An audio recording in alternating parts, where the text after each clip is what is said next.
Heavenly Father, we just come before you, thanking you for this season of Lent that we're all in, and I pray, God, that we understand what it's for and what it's about. We're here for this meeting tonight to probably talk about a lot of important things, and I pray, God, you will just guide the conversation, be with these commissioners as they serve this county, and we pray that they serve us well. And be with all of our first responders out there in the street, and we thank you for what they do, and we'd be remiss not to think about them as we are able to be in here in this meeting, and we do this all in Jesus' name, amen. I pledge allegiance to the flag of the United States of America and to the republic for which it stands, one nation, under God, indivisible, with liberty and justice for all. Thank you. Appreciate it.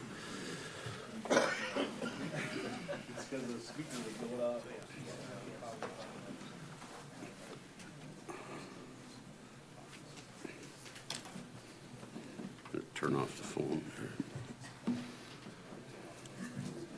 Okay, I'll call the March 2nd, 2026 meeting of the Burleigh County Commission to order. I believe that Commissioner Bakken is participating by phone. Is that right? Okay. I am on Zoom, but I'm getting a horrible echo.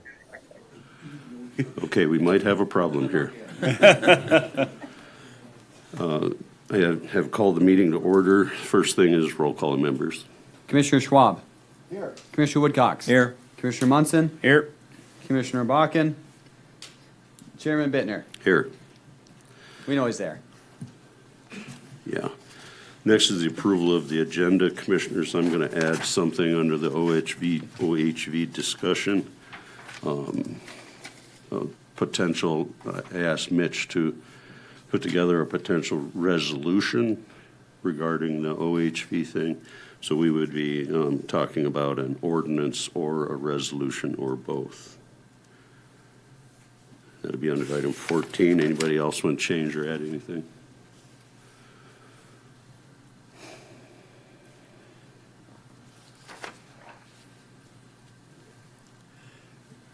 I'd entertain a motion on the agenda. Move to approve.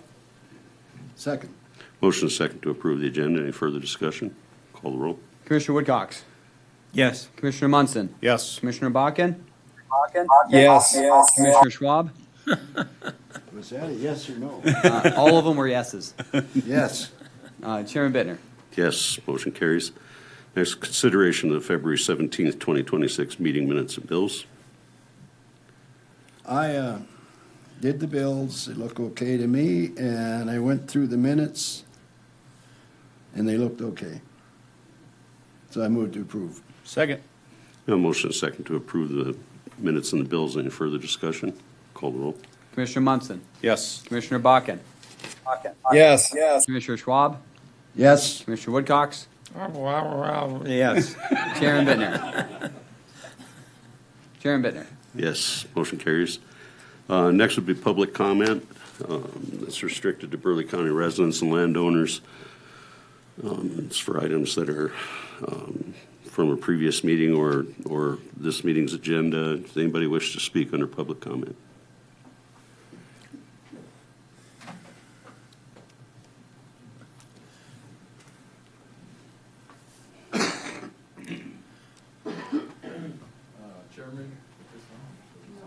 I don't think so. Right below. Push the button. On the bottom. There you go. Hello? Good? All right, Chairman, Commissioners, I just was curious, I live on 71st, and I come home on 52nd. I'm wondering about, 2 years ago, they repaired the culvert going across 71st and 52nd, two of them twice. And because what happens is when you're driving, you go down that and whoosh, like that, they're starting to sink. Now, after they redid the whole pavement, that same two culverts are now doing the same thing. So what I'm saying is 3 times now that it's all redone, we all know 71st is redone, they're gonna have to tear that up again, I'm assuming. and on the north side of 52nd going into the Country Creek Fifth. So I think for future, we need to get, I saw them do the one. I went by there every day, twice a day. I don't think they're getting compaction when they put in them culverts, because it's the same situation. Now, this is gonna have to be tore up again for the fourth time. So I think we should check into that and maybe try and do a little bit better engineering on doing them culverts. I know that's a wider area out there, but we're gonna have to get some compaction or something, because there's no reason to do it. 4 times it'll be. And then the other 2 are doing it now. All on that corner intersection. 2 to the west, 1 to the north, and the main one right on 52nd. So maybe talk to the county engineering and stuff and see if we can, huh? County engineer guys are right behind you. Well, I know, but I'm not, Well, I'll give them a chance to. Okay. To respond to that, because we've actually had a lot of conversations in this regard. You wouldn't be the first person. I come across it myself too, so. But I appreciate you bringing it up. okay. Now, I would like to ask permission because I have to leave. I sat here for an hour and a half waiting, and you guys said you were not gonna let the OHV conversation. So I left that to go to a meeting. Would you allow me 5 minutes to say my part, because I have to go to another 7 o'clock meeting? Would you do that? I think so. Okay, so I'm going to show you a quick scenario. I live out in 6700 Dakota Country Drive. I've had 2 side-by-sides and a 4x4, and they're all gone now, but I'm going to give you a scenario because this is what's frustrating. I have a neighbor that purposely comes into my ditches, purposely tears them up. They do it because I know they don't like it. I don't like it. I've called the sheriff on it. He came up and talked to him last summer because I finally got him on camera and the tracks, pictures. I showed the sheriff, I showed him the camera videos, and he went over there for 20 minutes. He talked to him, and it was good for a while. First time it started melting now.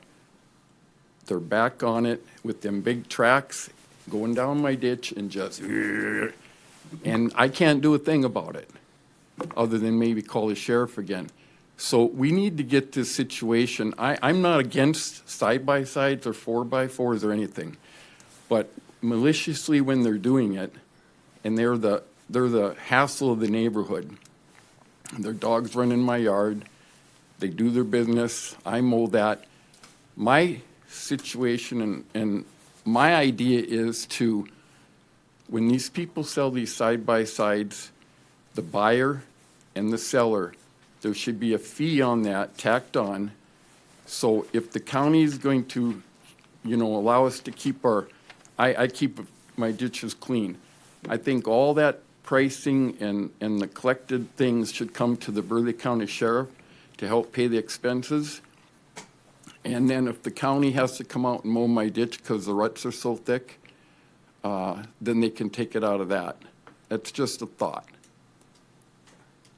Okay. Or we have to start enforcing the law and the county sheriff has to come and do it. It's only one person out there. There's a lot of them out by my house. I have a paved road right on the east side of my house.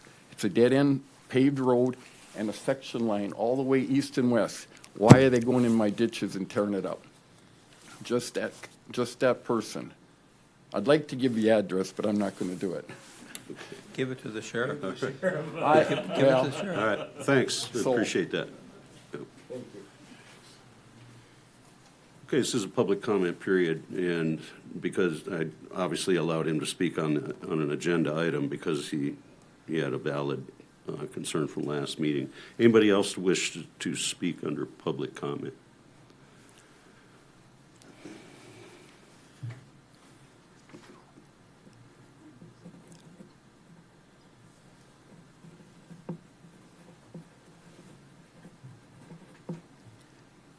My name is Dennis Wetzel, and I'm here to talk a little bit about the ETA, and we've been out of it for 2 days now. But I went to the county about getting a permit for my garage addition, and I was told that I'm in violation now because my house is no longer out of the floodplain. And I think I sent a letter, which hopefully everybody has a copy of. But, you know, when I built my house, I built it at, the flood elevation was 1632, and I built it at 1634. Well, then in 1985, it went to 1637. Well, now it's back to 1633, but I'm only 1 foot above the base flood elevation. So I talked to Mr. Flanagan about a permit, and then he said, well, I'm in violation, but there's a caveat if it's less than 50% improvement. But he said I need to get an appraiser out to appraise my house, and then have him appraise it with the garage addition. Well, my house is appraised at $488,000. I'm looking to build a 24 by 44 addition, and according to the county, that's worth about $20,000. So I don't know why we can't just include a tax statement for the current value, and then put in the file the county's estimate of what the cost is going to be. So I guess then I've seen some houses that go up in areas that are south of me that aren't elevated at all. And I gave some addresses in my letter. So I guess one of the questions I have is, you know, the county regulates to the 2% or the 500-year floodplain, and the city only does to the 1% or the 100-year. And I checked with Cass County and Grand Forks and Ward County, and they all do the 1%. So, I mean, why does the county regulate to the 2% or the 500-year? I guess I'd like to get a response to that. And then the other thing is, you know, the BFE, the base flood elevation, isn't it the same no matter if you're in the 100-year or 500-year? I mean, if I'm looking at a firm map, it has a flood elevation. And right now my house is out of the floodplain. But according to Mitch, now I'm in violation because now I'm in the county jurisdiction, not in the city's ETA. So anyway, those are my questions, and I don't know if I can get a response either from the county or from Mitch or somebody. Well, I think it'd be most appropriate to have Mitch come up and address your concerns. He is the floodplain coordinator. The floodplain issue, I think, is a bigger thing than most of us are familiar with. So. Yeah, you know, and the county or the city only regulated to the 1%. So all these people now that are out of the ETA, now all of a sudden are they going to be out of compliance? You know, because, you know, we built according to the code at the time. Mitch, you want to give us a little insight there? Commissioners, Mr. Chair, there's a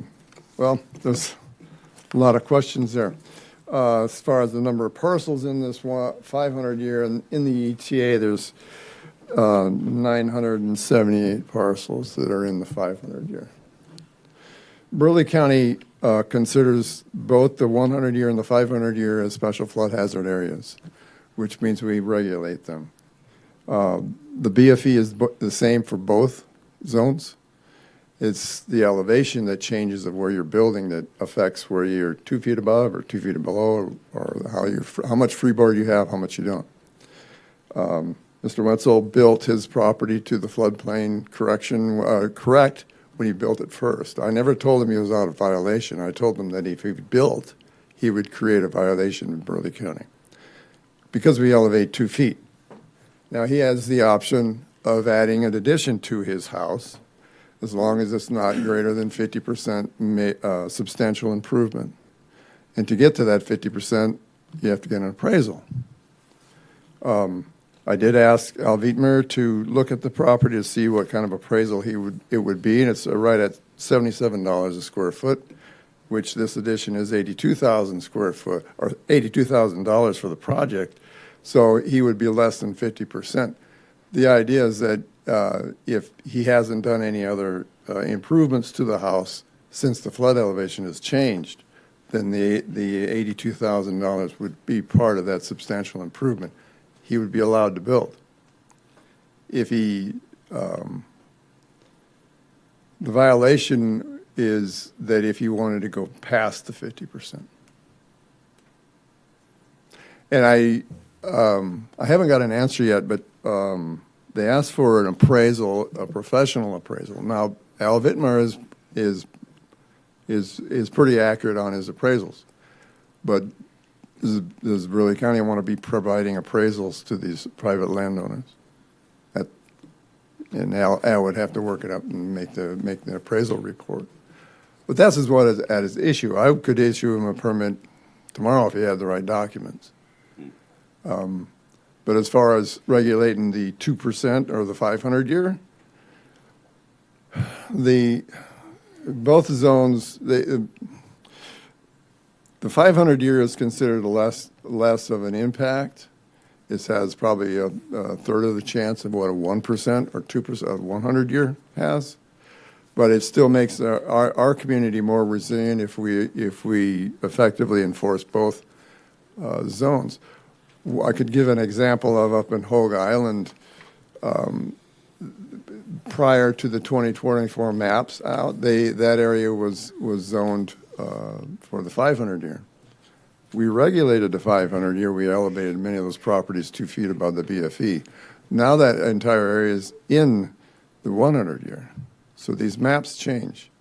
And Burleigh County didn't really have accurate maps up until this last round. And it's only for a few places in Burleigh County, but they're more reliable. But I wouldn't advise changing our ordinances because we have been regulating 500 years for since 2014.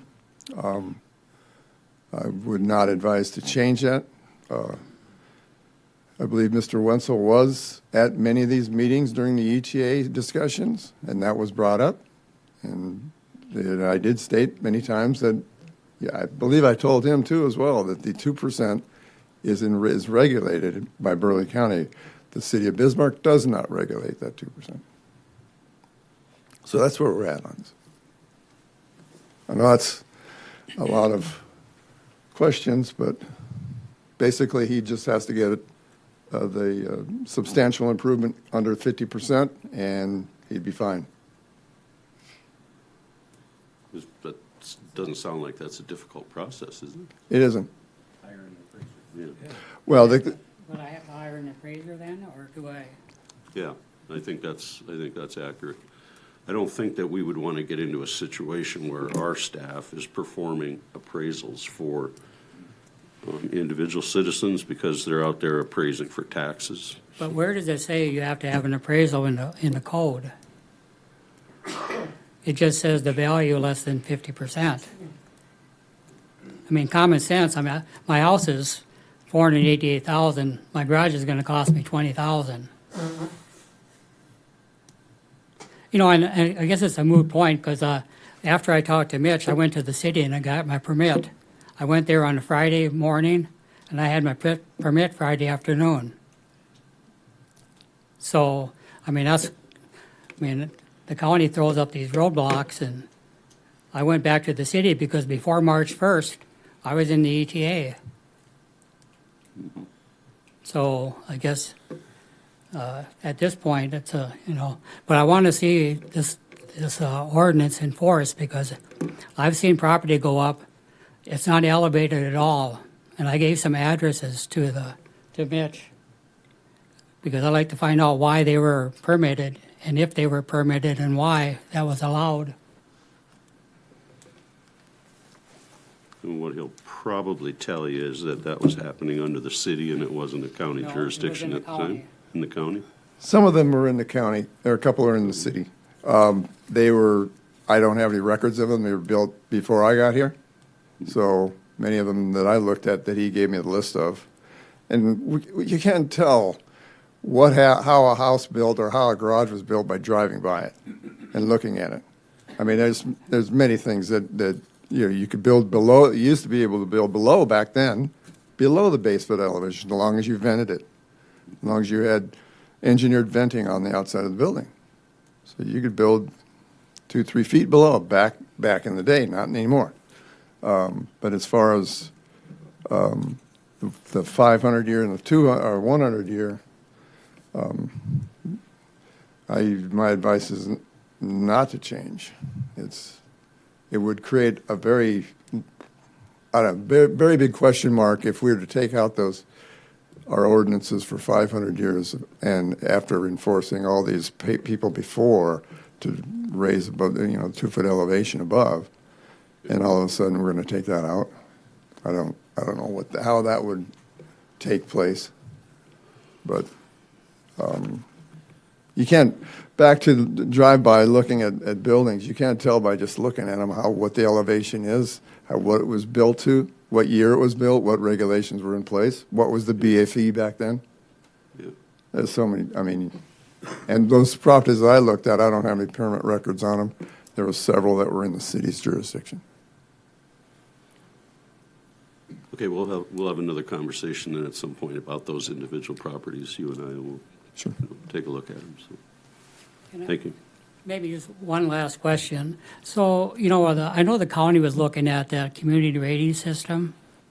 And, what does this do now to these people that, with flood insurance? Are they going to all of a sudden have to carry flood insurance? Because before they're out, right now they're out of the flood elevation, out of the floodplain. So now all of a sudden they're going to be back in the floodplain, and if they try to sell their property or somebody wants to buy it, are they going to need flood insurance? Mitch Some- is coming up behind you again. The 500 year does not require flood insurance.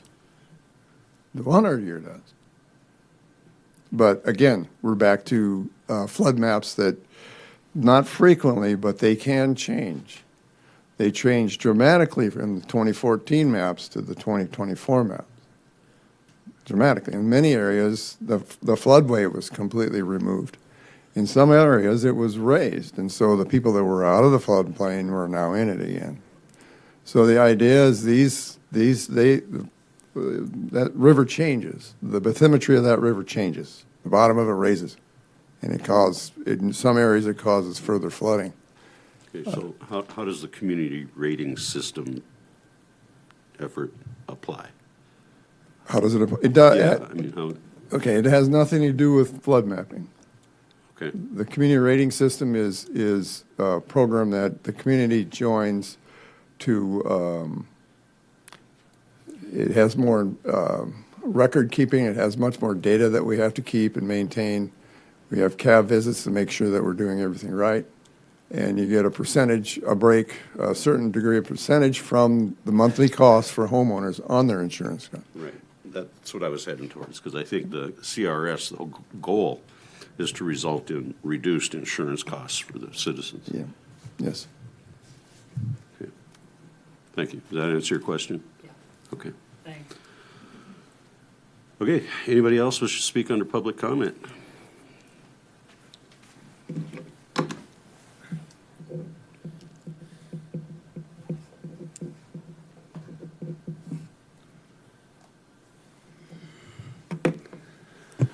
Chair Bittner, Commissioners, my name is Curtis Junt. Couple things. First one is I want to talk about the Garrison diversion. It's been no secret I want to see Burleigh County get out of that, stop paying $760,000 a year. That money will come in handy now with what's going on with OHV. We can apply a good chunk of that money somehow. I know it's not that easy, but it would be $760,000. We could apply a chunk of that to maybe a trail system or whatever. There are a lot better uses for it. So I just wanted the public to know that this commission has tried to get Garrison Diversion here to Bismarck to hold a public meeting for Burleigh County. Garrison Diversion, based out of Carrington, has refused to do that. So there now will be a meeting in Carrington at 10 a.m. on March 24th. And I think as much of the public that'd be willing to travel there to, give comments would be worthwhile. But it just shows you the type of individuals that are running that operation, and all the more reason that we should sever ourselves from a group that's operating the way they are. They refused to record the meeting on March 24th, and instead they're going to have a stenographer. But it's my understanding that Burleigh County is going to have representatives there, and there will be recording equipment. So in addition, any of us will be recording. But this is an operation who has gotten mill levy money put in the statute by our legislature, and as our counties have grown, they've gotten so much money that they had to form a recreational board. And I listened to their last meeting a month and a half or so ago. They have so much money that they've been funding for years, swimming pools, and now I heard something about a pickleball court, and it's just gotten out of hand. The original mission of Garrison Diversion had nothing to do with this, and I, for one, would like to see Burleigh County be one of the first counties to scale back its mill levy contribution. Second thing I have is I think it's probably been about 7 years since I was up here talking about the chip coat and seal up in our subdivision northeast here of Bismarck. And that went very well. One comment I made I want to just reinforce again to our county roads people. There's nothing more important and significant that you can do to increase the longevity of your concrete or your asphalt by getting your cracks, expansion joints, but your cracks in the street sealed as soon as possible before the spring rain comes and before more moisture penetrates below those cracks. And I did notice the last several years, Burleigh County's gotten out there pretty early. I'd like to just encourage that effort with this early spring coming to not look at the calendar and say, well, we normally don't go do that until, March 15th or whatever, maybe because of heavy equipment. I don't think they use real heavy equipment, but I think road restrictions are going to come on early here with the weather forecast through about the 16th. But the sooner that our Burleigh County can get out and start sealing some of these cracks. There's one on our street that's probably that sucker's, heaves and probably a good ½ inch. So they got to put a lot of goop in that guy. But anyway, I'm very happy with what I've seen Burleigh County do the last several years in getting out there really early in March. And outstanding work, by the way, on snow removal. I mean, we drive into Bismarck to family and friends. The last snowstorm, I put it in four-wheel drive, and our street's clean. I mean, the county road crew's been doing an outstanding job, so I have to applaud them. And Commissioner Schwab, did you have something? I believe we're going to start this week. That would be fantastic. I see 60 degrees in the forecast coming up here. Those two guys behind you told me that. Is it Dan? Is that? Yeah, Dan. So one other thing about that this is, you guys have so many things going on, but protecting our roads with weight restrictions is very important, hard to enforce. That's an issue with this whole enforcing OHVs. But one of the things that is really going to be a wear and tear and a problem on, like the subdivision I live in north of 71st Avenue. But, in the morning, coming up here with frost, I'm concerned. We have 3 dump garbage trucks that come through there. In Bismarck, you got one. Goes up one side, down the other. We have 3 of them, 2 passes every day, 6 of those guys up there competing for business. And not a problem until we get to the road restrictions and the frost coming out. But it's been real tough from 71st north on 52nd. There's been problems, and from 71st south to 43rd, there's wheel track issues that they have to keep patching. But, until that soil stabilizes and that below that pavement, these 6 garbage trucks, I mean, that's a huge wear and tear on our subdivision roads up there, And I have some ideas on possible solutions that they won't like, but it's just temporary during the road restrictions, you know, you start swapping out where we just have one garbage truck come through and just for, you know, they swap, we'll go over to that subdivision and, I mean, there's ways to do it. I mean, it's not, but it hasn't been a problem. No one's thought of it, but I sit in my home office and I see them. Oh, then I got the school bus too, but I see those 6 passes every Thursday and not a problem until now. I'm a little concerned coming up here about the next month. And they have to pull right to the edge of the road and that's where we start getting damage. So, I mean, it's wear and tear on our subdivision roads out there, and I don't know that there's anything we can do about it, but I do have ideas. There is something we can do about it that is fair to all of these 3. So far, we only have 3 competing for our garbage out there. So that's all I had. So Okay. I stand for any questions. Commissioners, any questions for Kurt? Thanks, Kurt. I appreciate that. I hadn't thought about that multiple truck thing. Yeah, the meeting is March 24th at 10 a.m. Yep, March 24th, 10 a.m. for the Garrison Diversion Meeting in Carrington. Anybody else have any public comment? He said Castleton, it is Carrington. Carrington, I didn't catch that, but it is in Carrington, North You'd Dakota. be in the wrong place. I've been dealing with some issues that have to do with Castleton lately. Okay, It is Carrington. Carrington. Anybody else? Third call. Anybody else for public comment? Are you coming up?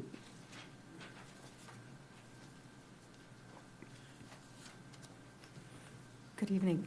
Is it appropriate to talk about the OHV issue right now? I wasn't No, sure. I'd rather we were discussing that during that agenda item. Okay, thank you. Okay, I'll close the public comment period.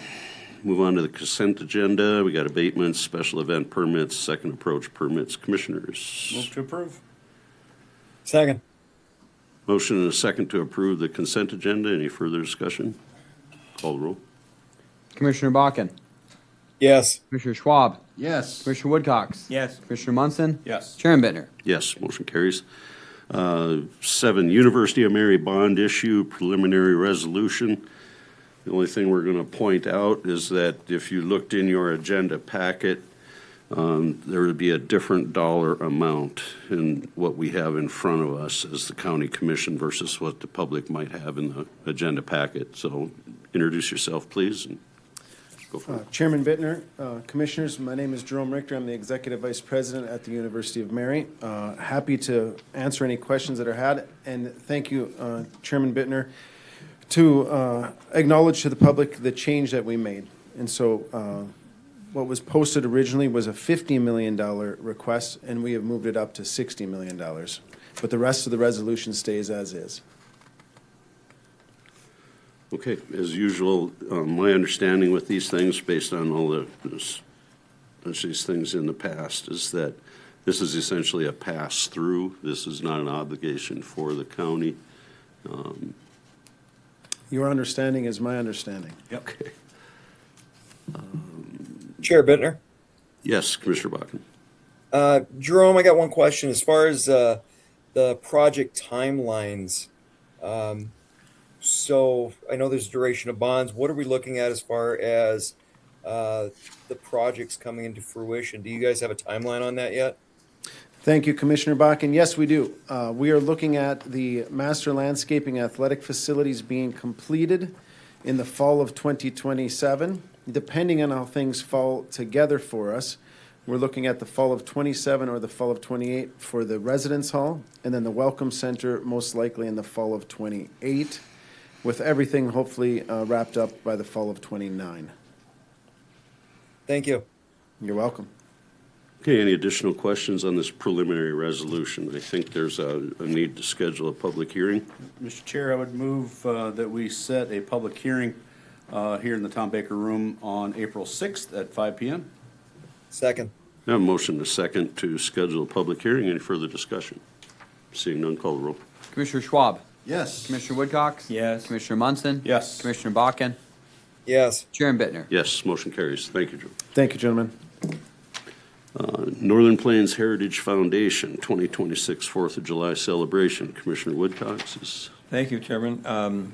This is the culmination of our efforts to work along with the city and or independently too, as for the 4th of July 250th celebration.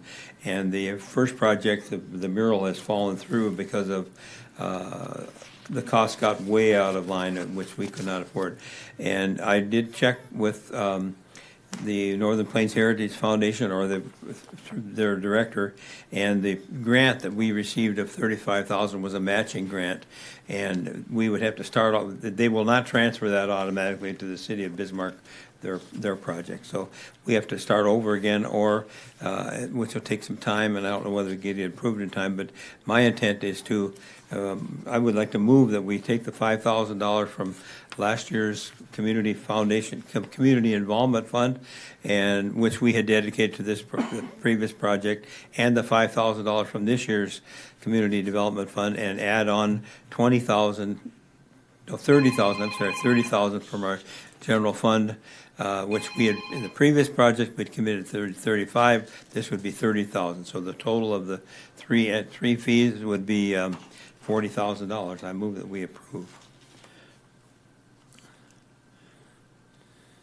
Second for discussion. I have a motion and a second. Further discussion? Commissioner Woodcock, so I know it's going to take a little time, but is there still an opportunity to get applied for that grant, and we could attach those funds that we would be voting on now for the matching funds for that grant if that opportunity arises? Well, they request the city or John Bollinger with he was hired by the city to ramrod this project, and he requested $40,000 from the county, and that's why we could reapply for that grant. I don't know how long that would take. It's going to be some time and start all over again, and we pushed the project right up to close to the July 1st planning stages, and then they need to know how much money we've committed so they can work on their budget and decide how much they've got to spend. If you want me to do that, we'll start all over again and reapply, and I don't know how long that will take. Is there a way that you can make your motion, though, that if they get that grant, the funds that we've applied, that we've dedicated to it, would act as the matching grant funds? I'm not sure if I could do that or not. I can add the motion on whether it's effective or not. That's the only problem. Julie? Julie's not here, but Oh, So the question is whether you can use the grant that you've already received and designate those funds as matching funds? They will not allow that. We'd have to reapply, start all over, ignore the first grant, start all over again with a $20,000. No, it'd be a $30,000 grant, which would then be split 15-15 if that's their desire. So we'd well, my have 15. question is, do we have an opportunity to allocate those funds, which I'm in favor of, but if we allocated those funds and then they were able to get that grant at a later date, could those funds be utilized as the matching funds versus we would be asked, because I'm not sure I would be in favor of allocating another set of funds for matching funds. So would we be able to allocate these funds, and if they were able to get that grant, these funds would act as the matching funds, because we're actually above and beyond? I guess I don't see why not. I could look at it, but I can't think of any reason why we couldn't do that. Okay. But I'll take a look at that and get something in writing. The process we would have to go through would be to ignore the first grant entirely, because they said we cannot transfer that over to another project. So we would have to start with a new grant requesting I don't know if they would match it or not, but we would have to provide $30,000, one way or the other, plus the 10 we've already committed to. We committed to 30. Now, please let me finish. We committed 35 already from the general fund. This would change it to 30,000.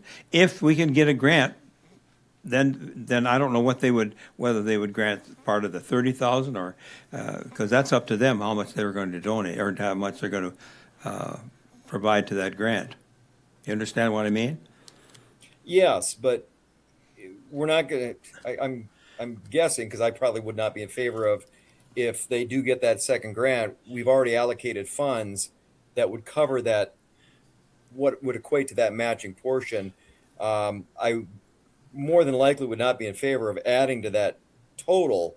So if the funds that we were to allocate now could be considered as the matching funds, that does give them a starting point so they can go ahead and start working off a budget.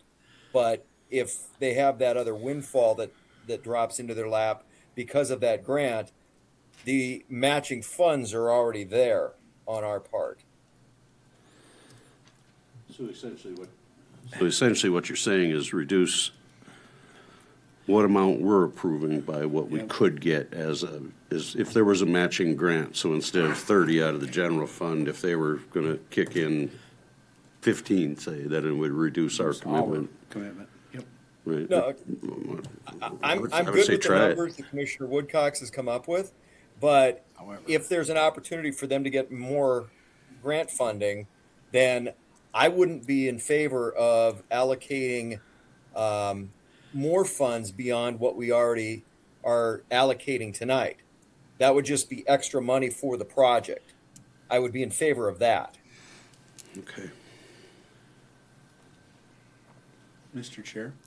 That gives them a little bit of budget options, but they also have a place that they're starting with because they know they're allocated the funds. If they have the ability to go and get extra funds, I'd hate to leave that money sitting on the table in the form of a grant, but I'm also not willing to burden our taxpayers further. Okay, I understand what you're after. Commissioner Munson. You've mentioned in the past you sit on this grant committee. When do they meet next, and do you think that this falls within the guidelines? I think it does because it was, I think it falls within the guidelines because it was already approved once. They approved it once. Yep. I forget, I was just looking real quick, but I realized that the invitations and the meeting schedules is all on my personal computer, not my county computer. But I can tell you that there was just a meeting last week, and I missed that meeting because I was over testifying at Morton County Courthouse regarding a special use permit or a permit for a project under Burleigh County jurisdiction. So I don't have that in front of me, but I think at any rate it would be worthwhile to do the application and see, because they also have the ability, like we do, of having a special meeting if needed and whatnot. And I think they would be as motivated to celebrate the nation's 250th anniversary as we would. So you want to amend the motion to somehow reflect that conversation? To tell you the truth, I'd rather withdraw the motion entirely and just go back to the Heritage Foundation and say, hey, let's apply for a grant, see what they say. Because I don't know what I just don't want us to get up to July or June 15th and we don't have any matching funds. Are we going to I assume we're going to provide the funding for the total 40,000, which is 5, and 30. Now that 30 is what we're concerned about. Are we willing to commit to paying that 30 if the grant does not come through? I can't speak for a future meeting, but. But as you have said, if we provide these dollars, that allows them to apply for a grant to get more, right? Yes. At least that's what I heard from. We Bob. committed to the first grant, but I'd rather cut that off completely and start all over again, and if we're gonna do that. That makes sense. Okay. I'm not, we don't have to make that decision right away today. I think we're leaning towards the notion of Approving it, I yeah, hope. I think that's possible. Okay. I might vote against it just to be voting against you, but You can't even vote because you're on that committee on that. You have to recuse yourself. If I can, I think, if nothing else, then let's make sure we have a consensus amongst the commissioners that we are in agreement to partially, or to fund up to 40, Right. depending on their grant application and their status. I think that group needs to know that we are willing to Committed. at least, we're Yeah. committed to doing this portion of it. Yeah, and I'm good with that as long as they know that they have a budget point to start with, that we're codifying, that they know what they have to work with. If there's an opportunity for them to get more through that grant process, then that's what I was concerned about. Is if we can, I'm good with what we've already committed to, but I would hate to see them leave out some grant money on the table that would benefit the citizens of Burleigh County. I think it's pretty So safe to say. let me we're- read that correctly. Are you allowing me to go ahead and work with Northern Plains to apply for a grant? Yes, Yes. Okay, by That's the consensus, we're understanding, allowed yes. to do that, okay. yeah. And then if you run into difficulties or something, then certainly let us know. I'll Yeah. call you. And I guess I could call him right now, but we've got other things to Yep. attend to. Okay, I'll withdraw my motion then. I'll withdraw my second, and I Okay. am in consensus. Same here. okay.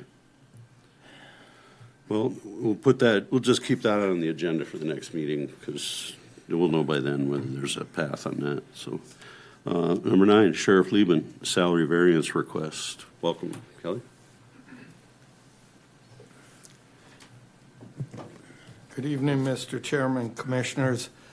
Basically, excuse me, what I have before you is a request to make a job offer, or I should say a salary offer outside the standard policy by the county, where we can go through grades, or steps 1 through 5.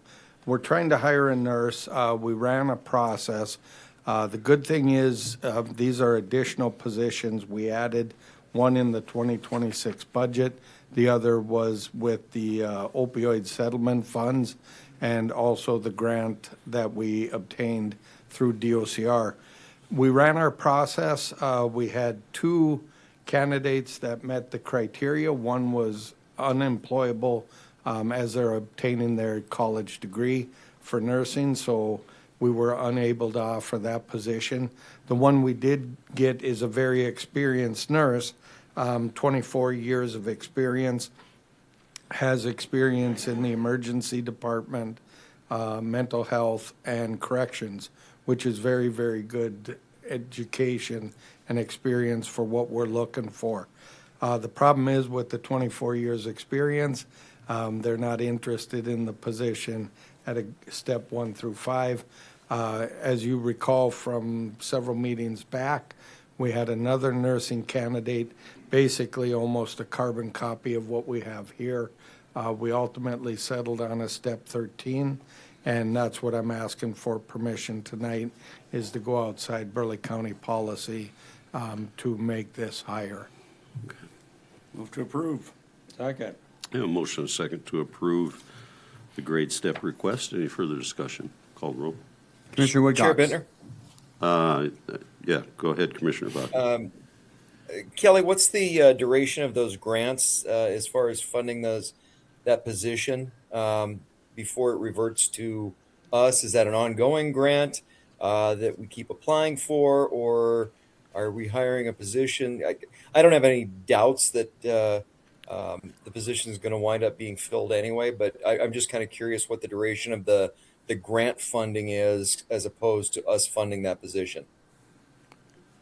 Mr. Chairman, Commissioners, Commissioner Bach, and so this position we're talking about tonight is a budgeted position. This is one of the 2. We put this one in the 26 budget.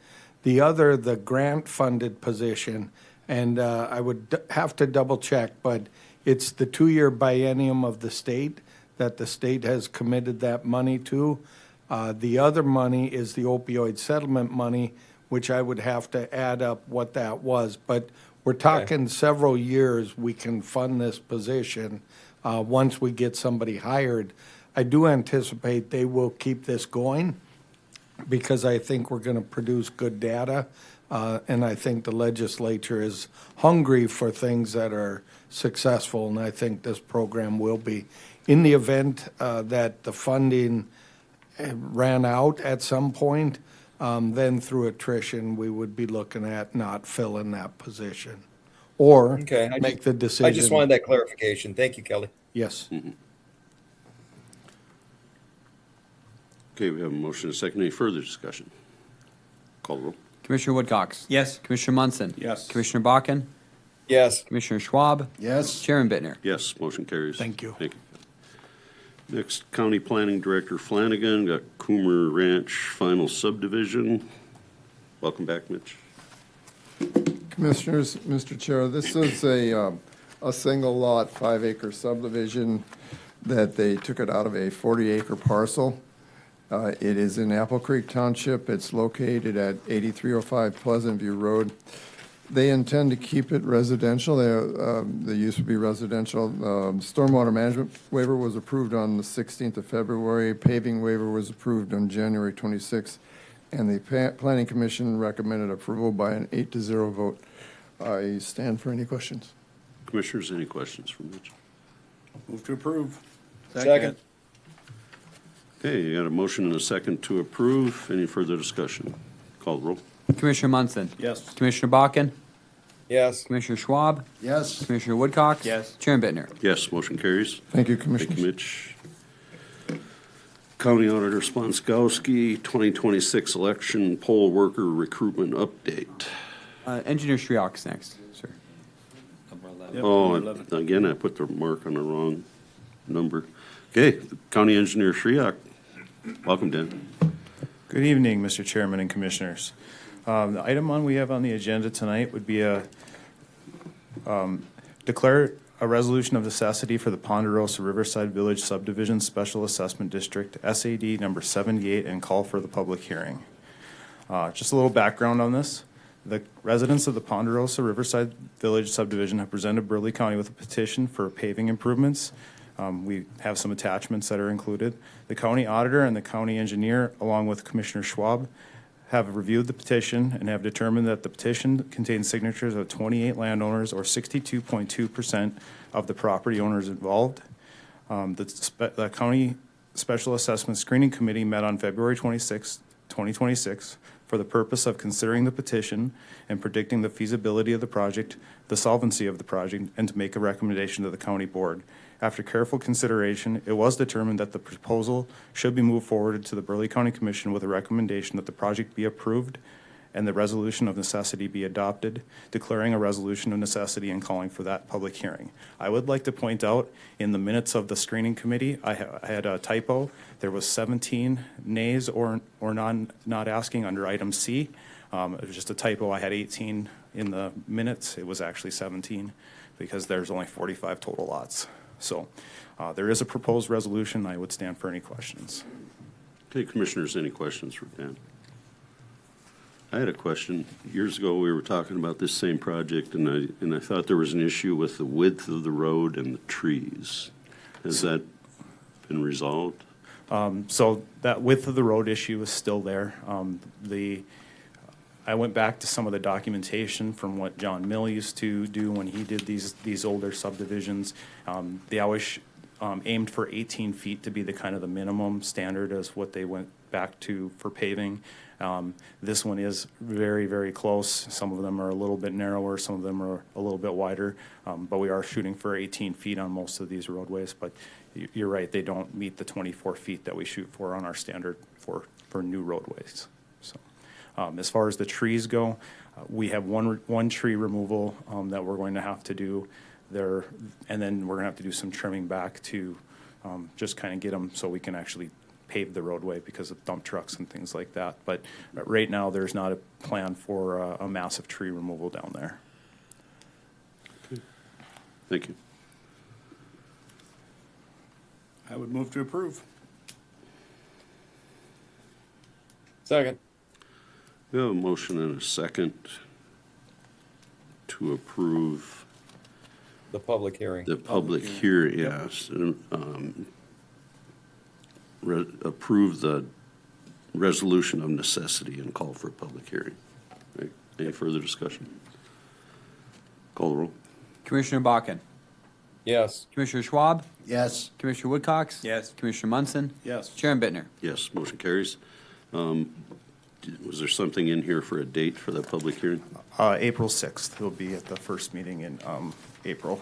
I don't remember if we had that in the... Yeah, I don't see that in the resolution, that's why I asked. We'll put that on the agenda for Say, you. would you want me to amend my motion to include that, or are we good? I think we're good. Okay. I think, yeah. Okay.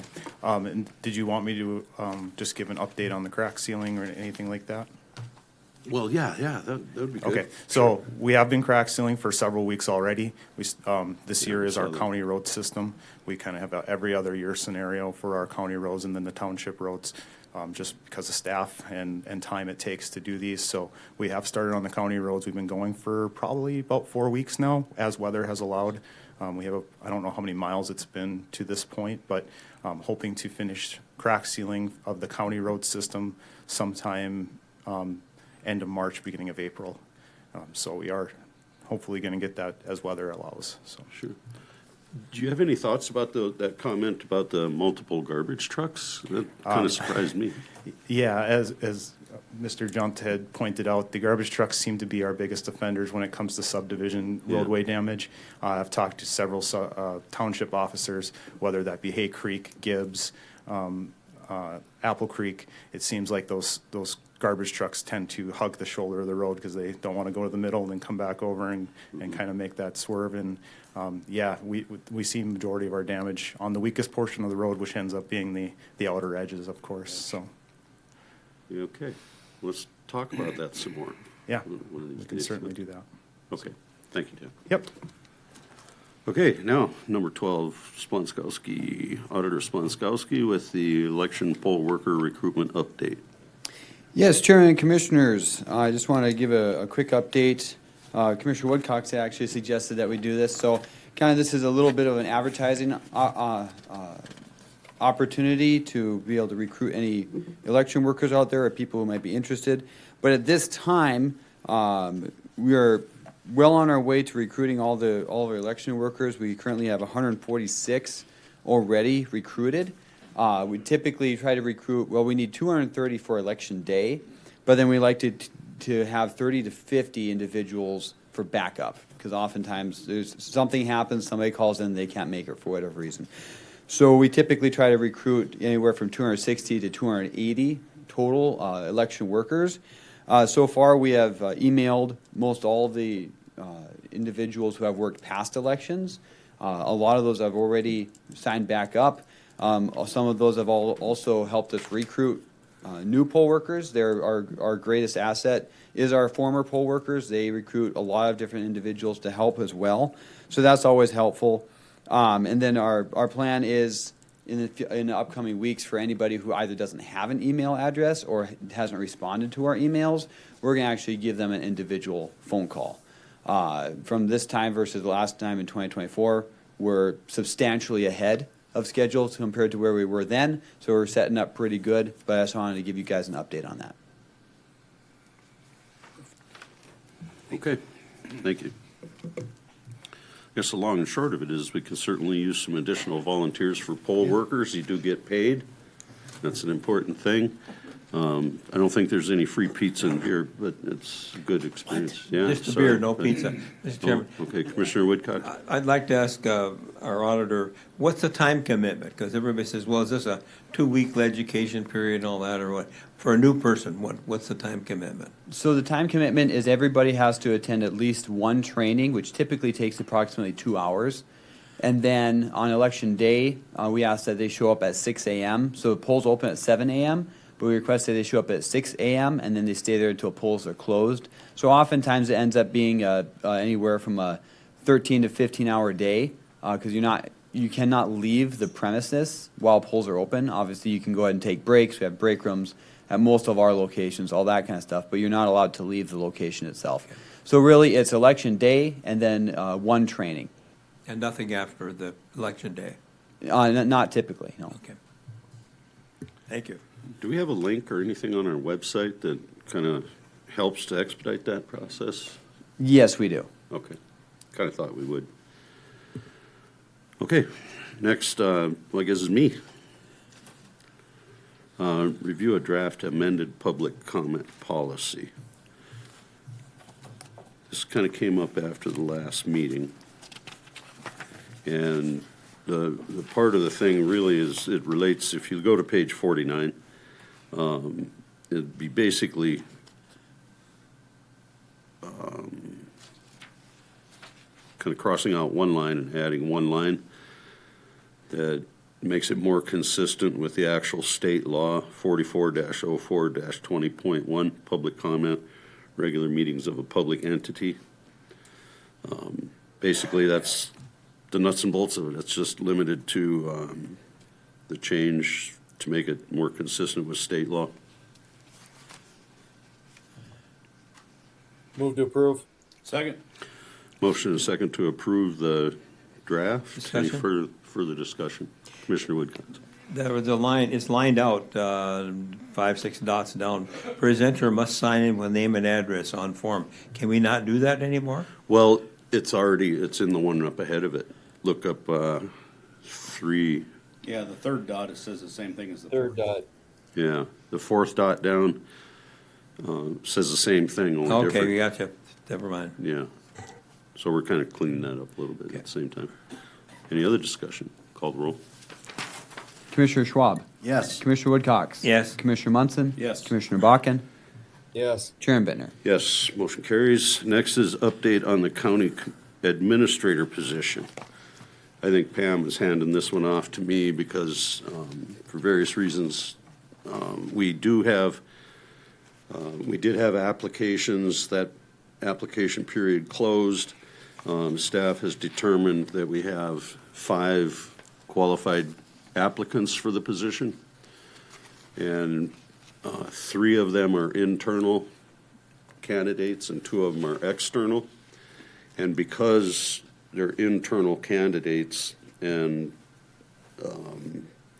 there's a suggestion that, and I have a list, but there's a suggestion for possibly outsourcing the interview process outside of our immediate folks. And part of the reason is, well, I'll just be quite frank with you.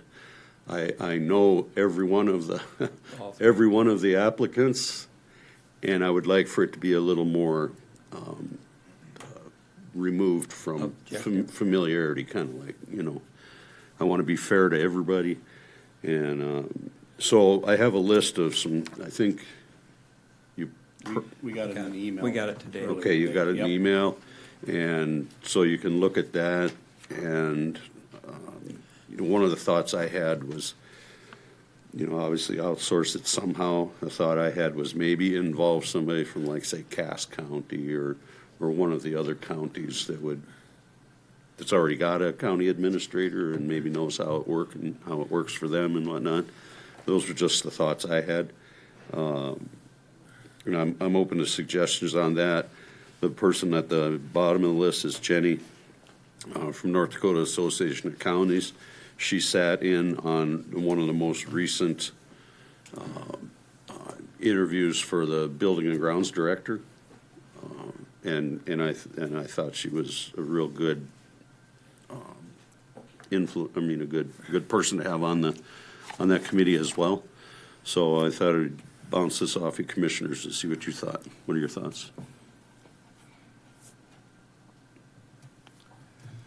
Mr. Chairman? Commissioner Woodcock. I think it's a good idea that we have somebody outside because we're all familiar with all the candidates are there, and we've had so many ups and downs the last 4 months, or last 4, I wish it was 4 months, 4 years, that I would just assume good idea to have somebody outside of us immediate. My one concern is, are we going to have any county people on any of our board on that committee, or is it just going to be a one-person or one-man decision?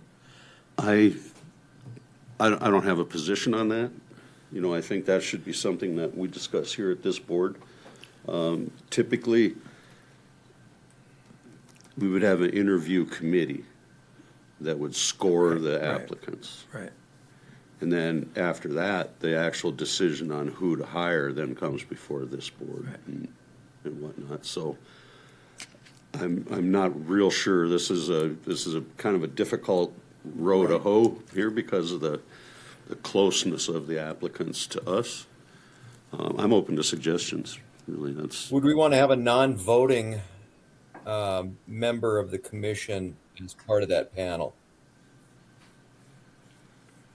I think that would be appropriate as far as some direct feedback to the board, unless are you talking about commissioner sitting in on that, or? Yeah, a commissioner sitting in on the interview process who's not keeping score, just would have insight for the board if questions arose.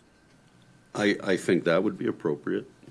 You know, I'd like at least three people, Yeah. not just one. I'd like to see three people on it. right, that's where some of these. One these plus lists- two other. You're right. I would, the last however many of these that I've participated in, we had at least, I believe, 4 scoring individuals, Yep. people that are doing the scoring. So in his scenario, in Commissioner Bakken's scenario, that would be a total of 5 people, but the 5th person, if it's a commissioner, would be a non-voting member, but obviously someone who would report back to the board. Mr. Chair, and I even had a thought on the other side that all 5 of us would score. But your comment makes a lot more sense. We are close. We're probably too close. That was my And, concern. and I think we need to have a body of people, of outsiders that are representing the questions and the scoring. I like Commissioner Bakken's idea of having one of us in the room to bring the information back to the commission, but The final decision is going to come back to us, but we are all, with the internal candidates, Yep. are very integrated with them, and I cannot guarantee that there would not be a bias there. This position for the county moving forward for short-term and long-term success is too important to, one, not have somebody in the room to at least have some feedback, but 2, we need utmost clarity in it. So that's kind of why I was thinking that having a commissioner there who's not a voting member of that, but having that scored independently those scores are going to come back to us and we're going to make that decision. So that's kind of my rationale going down that road. But this position for the county is vitally important moving forward. So. Okay, I'm encouraged by that. So basically, from looking at this list, as far as who would be the possible consultants, I thought first off at the top of the list, there's an outside person, they do human resources for local government. But originally, I thought if we could invite and cover the cost of the attendance and the mileage and whatnot for somebody from like a Cass County that has a county administrator, that could be helpful. And we haven't reached out to them yet. I wanted to run it past the board to see what you thought, but that could be a possible. The first 2 could certainly be possible candidates, and then you have other county individuals that we could kind of go down the list. And then the human resource director from the city of Bismarck, I would not be opposed to that because they have a county or a city administrator, and I'm sure they went through that process. And then the person Chairman, representing the Association of Counties would, I think, be a pretty good one. Go ahead, Commissioner Bakken. Chairman, can I throw in one more? So one, the Association of Counties, I can see some value with that as well. I do, Cass County or another county that has an administrator, I see a lot of value to as well. Could I throw in one more potentially, because of our new relationship with them, would be potentially Ide Bailey, who works in that space a great deal as well. Okay, well, that's a good thought. So maybe, that either or between the Dakota Dynamics and Ide Bailey, it depends on who's willing and, who's willing to make it, yeah, and who can. The person, Mr. Chairman, the person you recommended, where do they work? I don't know. This is just a possible list that's Oh, provided okay. to me. You- I've never met You said you worked him. with somebody else on another Right. Association of appointment. Counties. Yeah, the Association of Counties County- person okay. I've met. That's what I I needed. haven't met any of the others. No, that's what I wanted to know. Yeah. I mean, it was just a brief meeting too. I didn't actually get her name, but I thought she performed well as far as the scoring process that we were having. You looking for a motion, Mr. Chair? No. No, not really. Okay. Just, yeah, Consensus is to okay do the Association of Counties, the City of Bismarck, and either the Dakota Dynamics or, well, no, we want Cass County. If they're available they're and if they available, would, yep. yeah, or some other county. a large county, Would it obviously. make sense to have, so we've got a list. Would it make sense to have the auditor's office reach out for just a point of inquiry to see if they have some availability for an interview process and then come back to us with who's available? Or actually come back to the chair, and I'd be comfortable with the chair making that decision on from availability. I don't know But if we're we in wanna wait 2 consensus weeks. of who should be on Yeah, this we list. don't, we just don't want to wait 2 weeks, Commissioner. Right. Yeah, I don't want to wait 2 weeks either. I'd be okay with that. Chair. Okay, Commissioner Schwab. I'm wondering if it's a good idea to have a city sit in on this, because they've worked with this staff too. Yeah, that's why I don't think that would be appropriate. Misgivings on that. Oh, I guess the only thing I thought, and it's not certainly think- solid, I think our gal up there at the Association of Counties, did we reach out to her? we have in the past. Yeah, I think she can solve this problem of where to go. We already know where we want to go some places, but I think she should be on the committee, or whatever you want to call it. Panel. She Yeah. did a good job. Interview. Yeah, she did. Yeah, that's And why. I'm sure she'd know how to proceed with this. She's quick with her answers.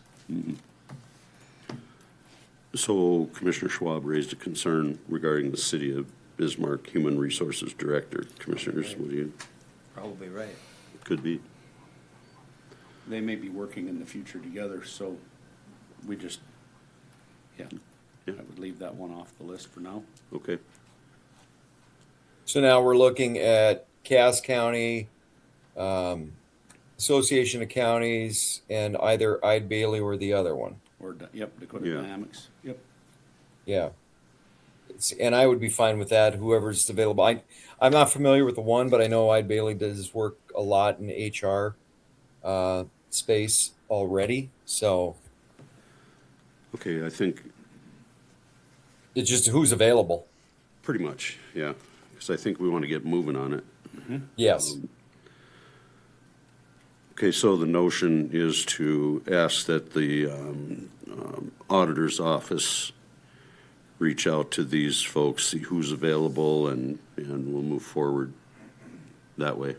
Do we have some prospective dates to give them for the interview process? As It's not soon like, as hey, you're going to be possible. available when we decide. So I think the fair thing would be to see what people's schedules are and try to kind of, do a workaround on the availability, right?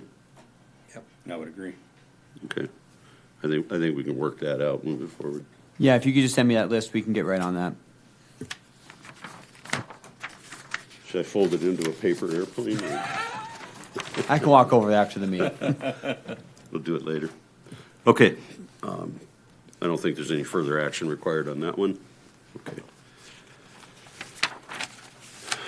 Okay, well, we're getting to the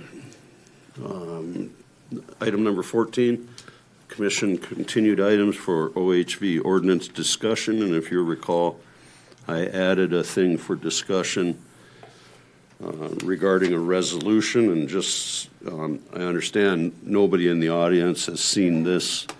I did have a conversation with the state's attorney regarding the differences between doing an ordinance under the Home Rule Charter and a resolution under the Home Rule Charter. So what that boils down to is an ordinance is a thing that it becomes permanent. So whatever the decision is moving forward on a resolution, on an ordinance is permanent, but a resolution is something where we say, okay, this is in place for a certain amount of time. And the reason that I thought a resolution could be part of the solution is that Commissioner Munson, I think, is going to talk about some things that have been discussed and whatnot. And if we passed a resolution for a certain amount of time, it would give some of those things a chance to come to fruition or to actually get accomplished.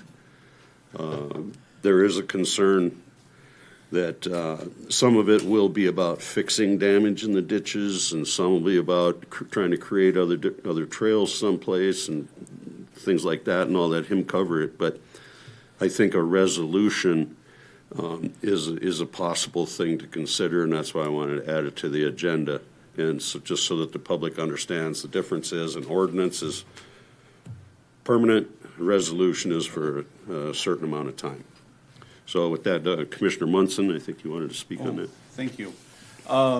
First, I'd like Sheriff Liebman to come up and visit a little bit with us. We had an opportunity to meet with the dealers, the local dealers in the area. The state Parks and Rec were on site with us, so it's the sheriff. So I'll let the sheriff start off with the first part of it. Okay, thank you, Mr. Chairman, Commissioners. As Commissioner Munson stated, we had a meeting approximately a week ago, and we met with the dealerships. There was Tony from North Dakota Parks and Rec, Commissioner Munson, and Major Jim Holm, and myself representing the Sheriff's Department. And basically the meeting, I felt, was a very productive meeting. We talked a lot about different options that are out there, and I guess I don't know how much you want me to cover.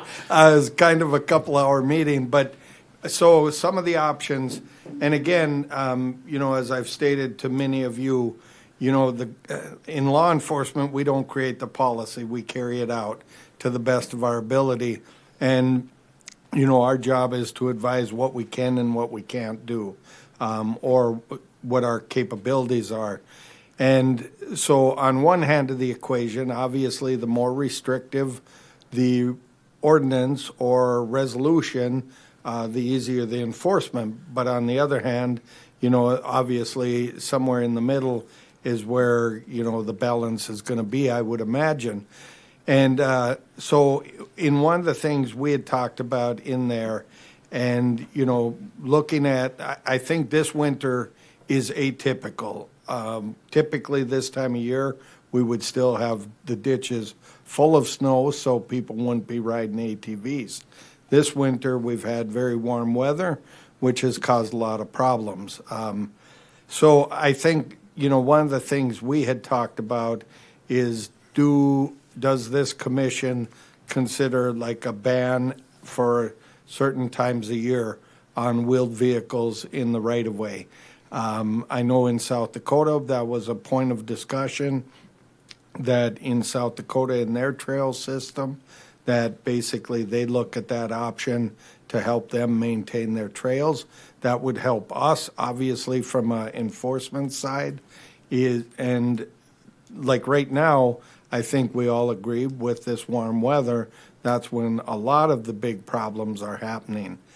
The other thing we look at is, and I think Commissioner Woodcock said it the other night, and as much as I don't like to hear it, because I wish we had answers to this, but it truly is an enforcement issue. But one of the things I go back to, and I brought this up in that meeting, was several years back, the Missouri River was a point of contention, similar to the ATV issue. Fortunately there, the state was more involved in that because you have several legislators that reside in this area. It's a public waterway. There's a little bit more ability for the North Dakota state to directly get involved in that.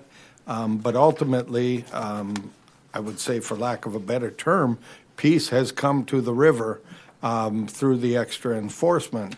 But there's a price to that, and in the case of the river, the state picked it up. Now, when I compare what happened on the Missouri River to the potential with the public right-of-ways on the roadways, I can't say that the violations dropped out on the river, but what has dropped is the public complaints.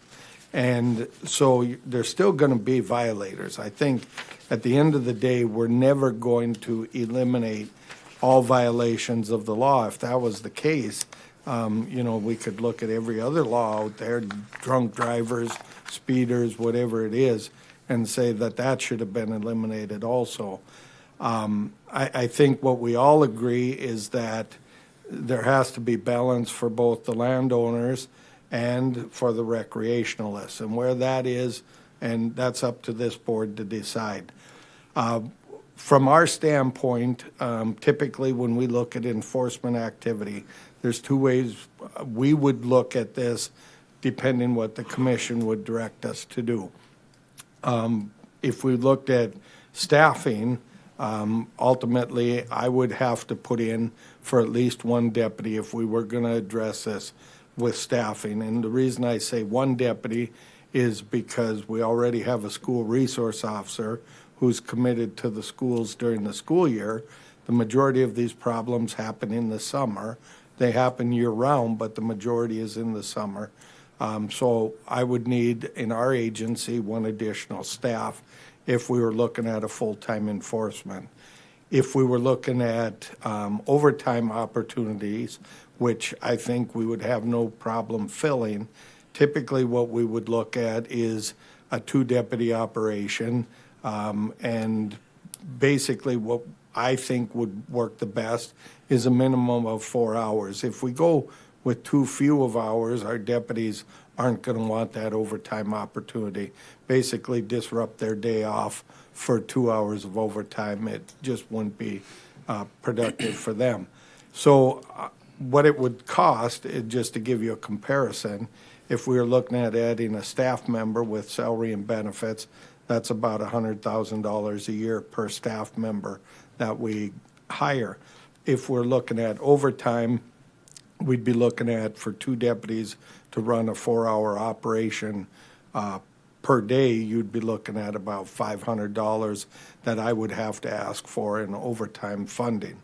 Now, we have worked very closely with Parks and Rec.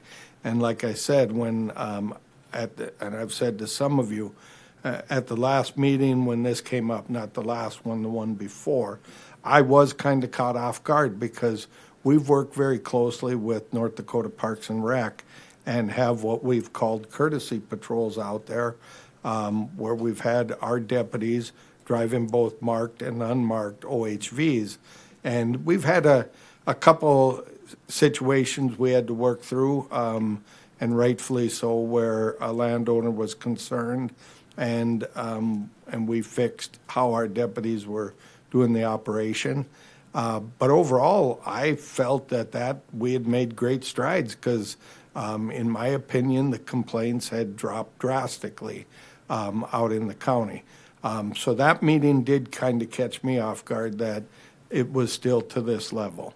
And I understand, there's some that have come up here and testified, and I have no reason to doubt them, that they just haven't called in also. So that's kind of the recap. If there's something I missed, Commissioner Munson? North Dakota Parks and Rec had offered at one point during our meeting to reimburse the county for X amount of hours. I don't know if you've had a chance to visit with them as to what they're willing to reimburse us for. And Mr. Chairman, Commissioner Munson, Commissioners, not entirely in that aspect. I know that we had spoken with Tony. He is here tonight. Not to put him on the spot. I wasn't going to do that, but you did it. Yes, exactly. So, obviously, depending what we're looking at, and here's the thing I would throw out to you from the enforcement standpoint, kind of what we're doing right now. And obviously, there's a lot of people that feel that hasn't been productive. If we were going to do this, basically what happened on the river to change that is 7 days a week, there is river patrol out on that river, almost all daylight hours on the weekends. And so basically, it's oversaturation of enforcement.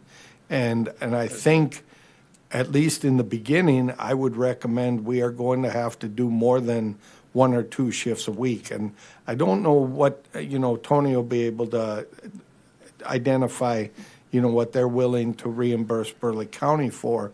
But ultimately, I would think that there would be a burden placed on Burleigh County. I personally think it's worth it, if we want to get control of this through the enforcement measure. Either way, ultimately what we want is voluntary compliance with the rule or the ordinance, but that's not always guaranteed without enforcement. Is there, you're able to ticket an OHV rider that is doing something illegal, and have you had any issues with those tickets? Are we charging $50? Is that enough? Should we raise it? Mr. Chairman, Commissioners, I don't think, personally, here's what I think the issue is. We've got a big county to cover. We got a lot going on in the county. And so to do targeted enforcement, just like, and I would say this, I come before you all the time with these DOT grants, and one of them is texting and driving.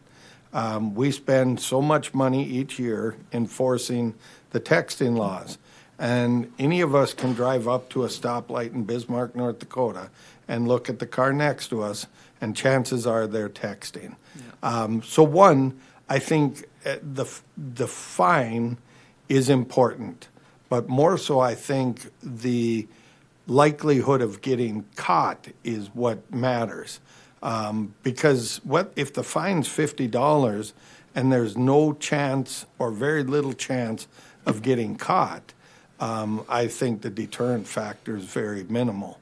And so we could raise the fines, but again, without that enforcement action, and I'll give another example, the desert south of Bismarck. As I've stated, and you guys are aware, I've been in the department 35 years. I can tell you there was a time the desert was not like it is today. It was, I would say, for lack of a better term, lawlessness down there. And what that took is concentrated enforcement nonstop until we crested the wave, and now we have what we have down there. Still crime, still a place people are going to go, but the belief of getting caught is higher today than it was 30 years ago. I did ask the state's attorney if we could impound those vehicles that we pulled over, and I was told no. So that didn't make me very happy. But I would love to see a 16-year-old go to the mom and dad and say, hey, we got to go to the sheriff's department and get my bike. Yeah. Because no matter what we do, in my opinion, we're not going to stop a group of those kids. We're gonna create some ordinances that are going to affect everybody. But if we can add to our enforcement, and I would like to, what I will do is I'll move that we allow the sheriff to work with the North Dakota Parks and Rec for a reimbursement program to increase our presence, especially out on the north and the northeast side of Burleigh, of this area, because that's where our biggest problems are. That's where the most damage is being done. And so I would like to, like I said, I'll make that motion that we ask the sheriff to work with Parks and Rec to negotiate that reimbursement amount, and then Kelly can report back to us. It's pretty bad out around Lincoln, too. Yeah. It's not isolated to any one place, and I think along those lines, we need to get an inventory of where the damage really is. Yep. That's the next item on my list. Mr. Chairman? Commissioner Woodcock. I know where the areas are, how bad they are, but I don't think we should put that in the motion to restrict them to those areas. No. It's county-wide. I mean, No, that wasn't your part of the intent is motion. to do more enforcement in those areas, but we don't want to put it in that resolution. I don't think we need a motion at all, to be honest with you. I think just the direction, he knows, he understands. Okay. Well, with Then Right, I'll withdraw my commissioners, motion. he knows what, I'd actually like to hear from Tony if he's Yes, I willing, would but, too.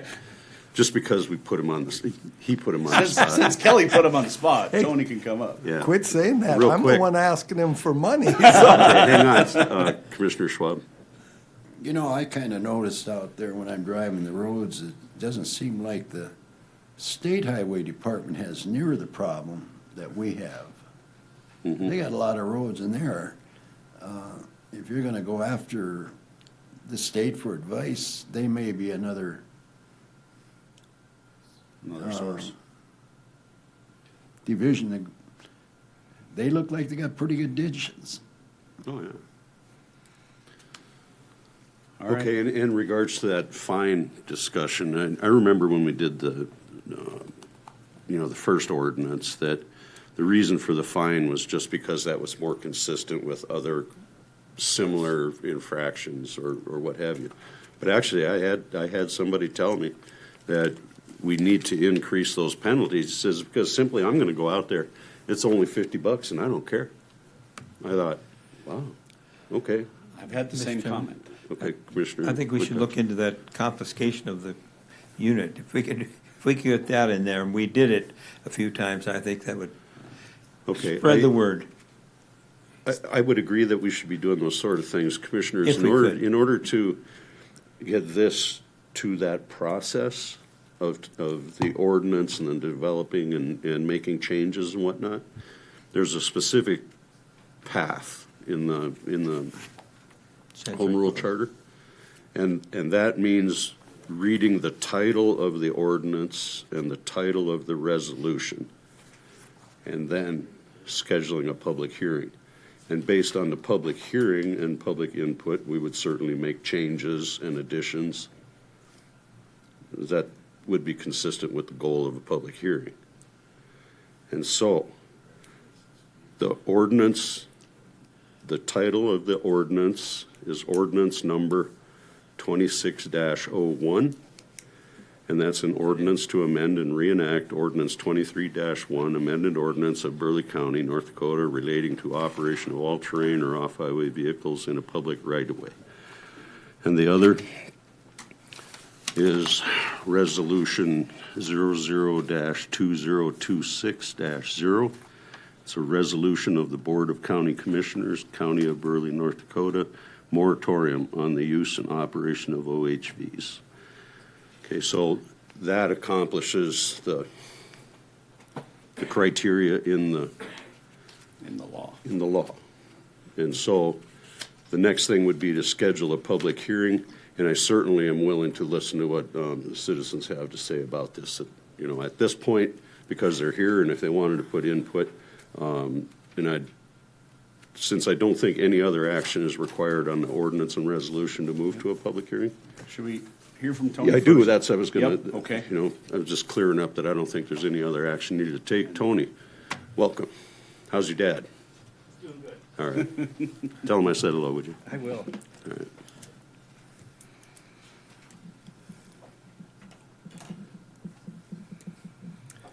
Mr. Chairman, Commissioners, my name is Tony Hillig. I serve with the North Dakota Parks and Rec Department as a Recreation Division Chief. Part of that portfolio is the off-highway vehicle program, snowmobile program, trails, and then the grants program. And I think there's some discussion in a few of those programs of record that I kind of manage on behalf of the state. So specifically with the off-highway vehicle program and the enforcement, we've been working with the Burleigh County Sheriff's Department for over the last 2 years.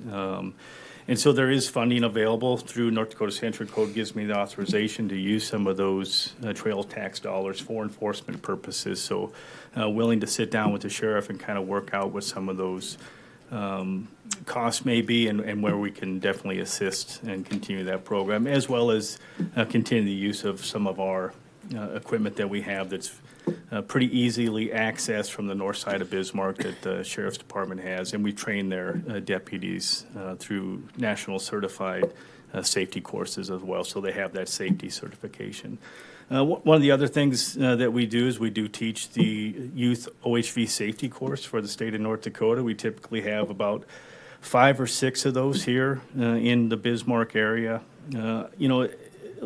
Going through this and listening to a lot of this, I think there's some things we can probably incorporate into that youth OHV safety course, following the tread lightly principles too, and start kind of educating, not only the safe operation, but more so the proper operation too, so to protect some of those riding areas that the folks are riding in it too. So we can take that on and put that in part of that course curriculum that we're teaching as well too. So education goes so far, right? But if we can reach, 25, 30%, that's going to be beneficial to resolving some of the issues that you're seeing in the highway right away. Commissioners, do you have any questions for Tony? Mr. Chairman. Commissioner Whitcox? We heard that there's a $5 fee that when they, sell a vehicle, there's a $5 fee. Do you where does that $5 go? Are you the one that receives that? Yeah, so there, on the sale of a new or used OHV or snowmobile here in the state of North Dakota, the dealers charge a $5 service fee. Right. That money does come back to North Dakota Parks and Rec Department. Okay. That kind of what pays for those safety courses that we host. So we host between 25 and 30 across the state of North Dakota. The other thing that we do, because we just noticed in the early instruction probably 4 years ago, and I'll get to where that money is going to, but the amount of youth that would show up with improperly fitted helmets or helmets that have significant damage that would not protect in a concussive event. And so we started to apply those dollars in purchasing helmets. And so what we do is we buy helmets using those safety dollars, and we issue a new helmet to every student that comes through one of our courses. So we're spending more in the safety course curriculum during the year than we're actually taking in from the dealer safety fees. Okay, I should also point out that at one point, North Dakota Parks and Recs worked with us quite a little bit on establishing this before your time, Tony, with establishing that area at Missouri Valley Complex, the play area and the safety training area. They had provided signposts, marking the trails. They actually had a ATV with a mower behind it that we stored out there and was used. Now, I don't know how it just kind of fell by the wayside or if it's still a thing, but they did work with us a lot on providing at least some area where people go. I mean, we even bought and I think the funding for it probably came through North Dakota Parks and Recs. We bought a loading and unloading ramp, a factory thing, and that's still sitting there. Yep. And I think I mentioned at the last meeting that I'm not recommending anybody go out there and utilize that play area and those trails right now because there's a sewer construction project going on, and it could be really dangerous for anybody to be tearing around out there, which I would like them to be able to do, except not now while that project is going on. And then we also have a culvert replacement project going on that limits one of the accesses for the place. So just to kind of get that out there again. And that's the exact place that so we appreciate the county having that space available because it is a great youth OHV instruction place, and we utilize that when we're doing the courses here in Bismarck. Well, that's great. We want to maintain that relationship, and I want you to know I really appreciate your willingness to come in and help us here with some of this stuff for Burleigh County. Now, if we can access some of that trail maintenance stuff. Well, and that was another point too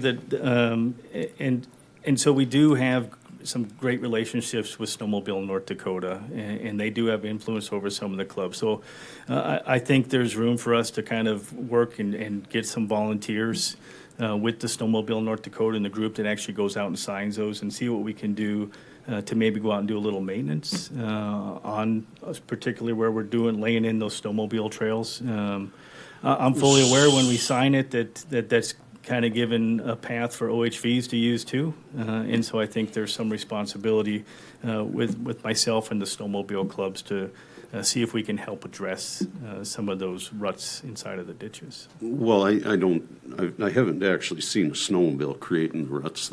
That's a whole different time of year, right? Now, the big problem I see with snowmobiles is the ones that want to jet off into private property. They get out there in the alfalfa fields, and when the snow conditions are right, they crush the crown of the plant and they kill my alfalfa. And I feed cows with hay. So that's a concern for almost any landowner. And one of the biggest issues is the ruts in the ditch make it so folks can't safely mow their ditches. And a lot of people like to keep their area nice and clean looking. And so, leaning on, my point would be leaning on the snowmobilers to fix the damage caused by ATVs. hardly be. Commissioner, not necessarily fix the damage caused by ATVs, but do a better job in preparing the trail for the snowmobile use in the winter. So those ruts actually influence the way our groomer can operate in the ditches as well, right? So we can't open our trails till we have at least 4 inches of compacted snow. And it's really hard to compact that snow into some of the ruts inside of those ditches. So, again, Good point. we have the ability to try to influence and get some volunteers, maybe assist with some of our equipment that's here locally as well too. So, it's not just a Burleigh County problem. We want to make sure that we're doing as much as we can to assist you. Mr. Right. Chair, one of the things Tony Commissioner brought Wilson. up at our meeting, now, a lot of the snowmobilers are also OHV drivers.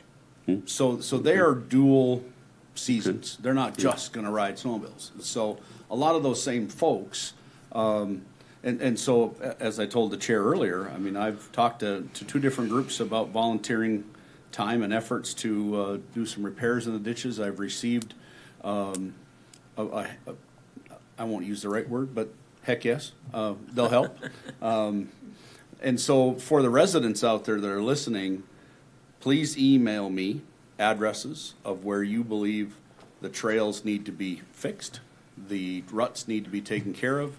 I will compile that list and we'll get that to the volunteers that are asking for help with their ruts. And so I'm hoping to have the second conversation with the other group next week.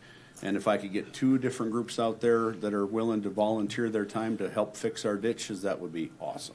So, that plea is there. Please send me an email with the addresses. I think a really good place to start also would be with the township officers, because we all received this. I'll be at that meeting. Yeah, Yep. we received this email from township officers where apparently some of these places are getting bad enough that utilities are getting exposed. And I tell you what, you go ripping up some fiber optics one time and see how your day changes. Yeah. I mean, you take out the utilities in an entire area just because you want to, have a little fun. Yep. All of a sudden, we're at that point.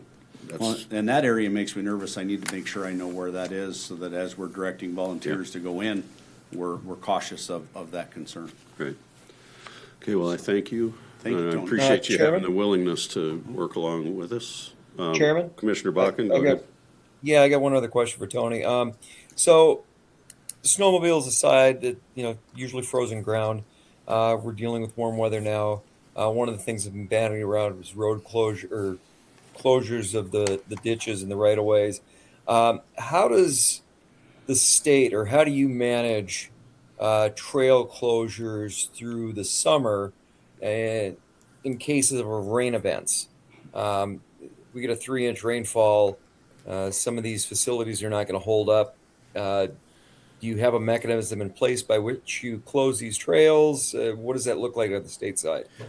So I'll speak to that in 2 parts, Commissioner. So first, we do manage 3 off-highway vehicle riding areas. One is south of Mandan called the Rough Rider Trail. It's about a 26-mile trail that begins at Fort Abraham Lincoln and goes down to the Fort Rice campground. A second one is in the Turtle Mountain Forest area, an OHV park there, and then the Pembina Gorge State Park, which is a state park that's going to open June 9th here in the wonderful state of North Dakota. And that is a designated off-highway vehicle kind of riding area too. So we have a app that kind of manages all of our trails, and we can turn those trails, close those trails through that app, and we do social media posts to alert public to those trails. But I don't close the Rough Rider. It's more of a hardened, packed trail, so it doesn't really get affected by the rain. But in the Turtle Mountain area and in the Pembina Gorge area, just because of the soil conditions, you'll see those trails closed based on significant rainfall. It's the same issues in the highway right-of-way. Those ruts are harder to rectify after a significant rain. For snowmobiles, that is managed by North Dakota Central Code 3929. It's a seasonal limitation placed in highway right-of-ways across the state of North Dakota for snowmobile use. And so those snowmobile highway right-of-way access for snowmobiles is only allowed from 1 December to 1 April. So. Okay, thank you. Okay, anybody else have anything for Tony.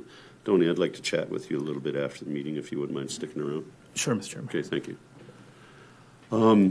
You know, as promised, I want to allow people to speak on the issue if they want. You guys, hopefully you've been reading and following the agendas and the media and all of that, so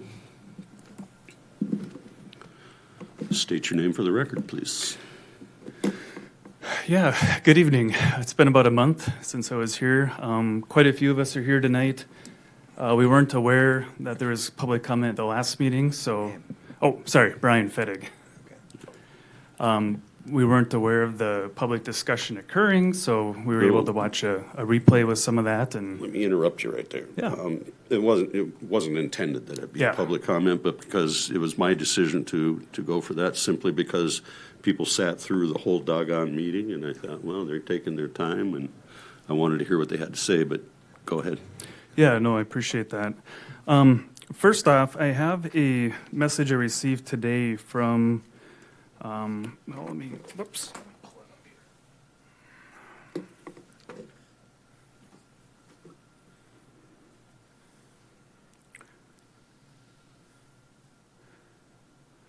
From Mary Rennick, the chair and road supervisor in Hay Creek Township.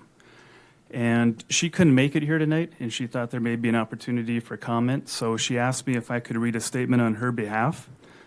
If that's all right with you, I'll read that right now. So this is her words. Chairman Bittner, fellow commissioners, my apologies for not speaking in person, but I had another pre-scheduled meeting. Please permit Brian Fettig to read my statement as a Hay Creek Township resident. Thank you. Sincerely, Mary Rennick, Chair and Road Supervisor. This is a letter she wrote to Commissioner Woodcox, and she carboned all the commissioners on it. She is writing to you today regarding the OHV issues, specifically within the Hay Creek Township area. I have attended some meetings and I always watch the county and zoning planning meetings as well. I am also aware that you spent quite some time driving with interim township officer Doug Pearson the other day, and he gave me a synopsis of your visit. I wanted to be straight about my concerns. One of them being the possibility of the township board making a financial commitment to repairing ditch damage or approach damage done by OHV riders. Hay Creek is not allocating the taxpayer dollars for the deliberate destruction of OHV drivers unless the root cause of this damage is addressed. It is a futile and expensive endeavor. I am supportive of an ordinance to not allow any further ditch use by anyone unless they're permitted by their business use for needed ditch access. As you may be aware, there are such deep cuts in some areas of the ditches that utility cables are being exposed. This could be an expensive repair and has the potential for incurring bodily injury damages for the county and/or township. I also want you to be aware that as a township board, we are very careful with our budget. Our priority is yearly planning for road repairs, maintenance, and future road rebuilding projects. The idea mentioned of our funds being used in a recreational solution for off-road drivers is not part of our role or responsibility as a township. I find it ludicrous that the general public should be financially responsible for the actions of a small number of OHV riders who are deliberately damaging the road ditches and approaches with no apparent regard for public safety and damage. This growing issue is a public nuisance. North Dakota Century Code 420101 and 420106 clearly define nuisance and noise issue associated with these vehicles undeniably apply. Burleigh County needs to make some direct decisions and, in my opinion, needs to look at the legal process in other states that have gotten a good handle on this issue. There is a reason for regulations and laws to protect the safety of individuals, their property, and their tranquility. Not only is the damage a major issue that will only intensify as their population grows, but the increasing noise levels are unbearable for some residents. This is not acceptable within a city or a rural subdivisions. No one invests their life savings in a home for a front yard racetrack used for the personal enjoyment of strangers. As the chair and road supervisor for Hay Creek Township, I'm requesting the Burleigh County Commission take definitive action on restricting the use of any off-road vehicles in ditches. The only exception should be for utility or road maintenance. If the dealerships, clubs, and interested individual OHV enthusiasts want and need an area for their use, they can start that planning now. This is a small group of individuals, and as such, they can approach this as their mission to satisfy their own desires, as well as to eliminate the public nuisance issues from populated and numerous roadway areas. Not only will riders be safer, but property drivers, pedestrians, animals, and residents will be safer as well. Please consider taking definitive action on this concerning issue without further delay. Thank you for your time and service. Sincerely, Mary Rennick, Chair, Road Supervisor, Hay Creek Township. So, thank you, Mary, for the comments. Okay. I gotta make sure I get this this one machine here to work to show something. Is it just the power Go button? for it, yeah. So just put whatever we need.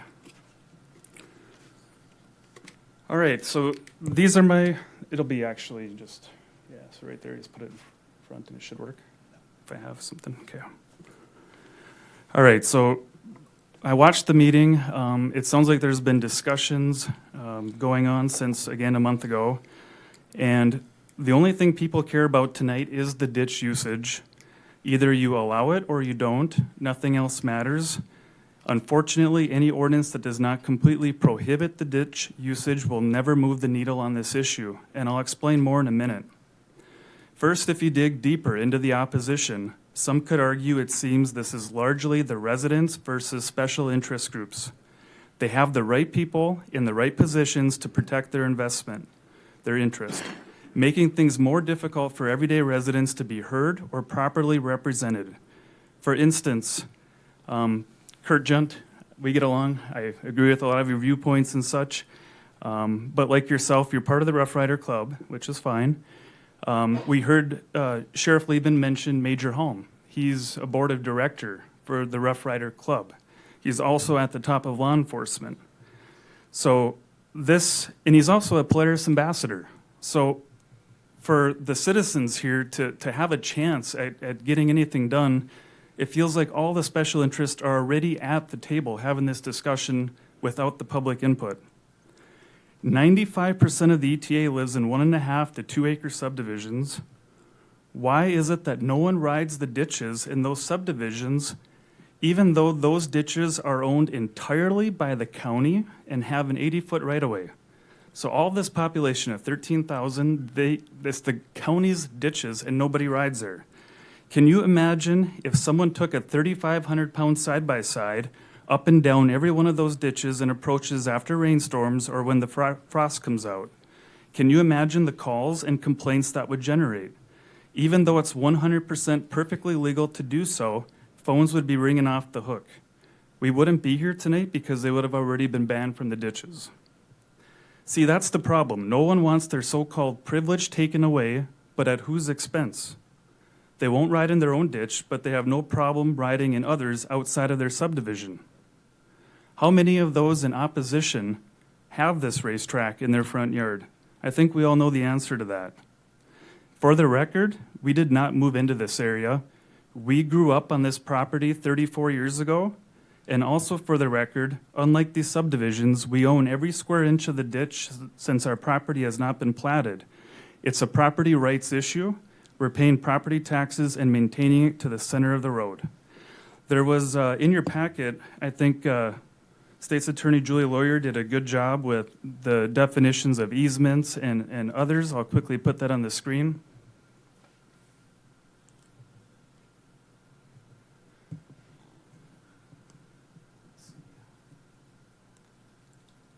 Yeah, so where I'm pointing down here is there's no express right to use a roadway as a government authority can put restrictions on their use.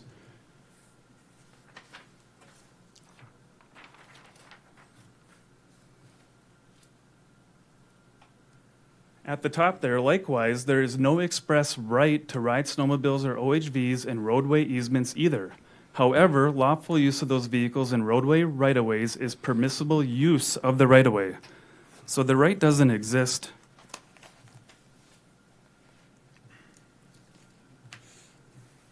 All right, so because of the 13,000 that live in the ETA, we know the ditches are overwhelmed with OHV traffic.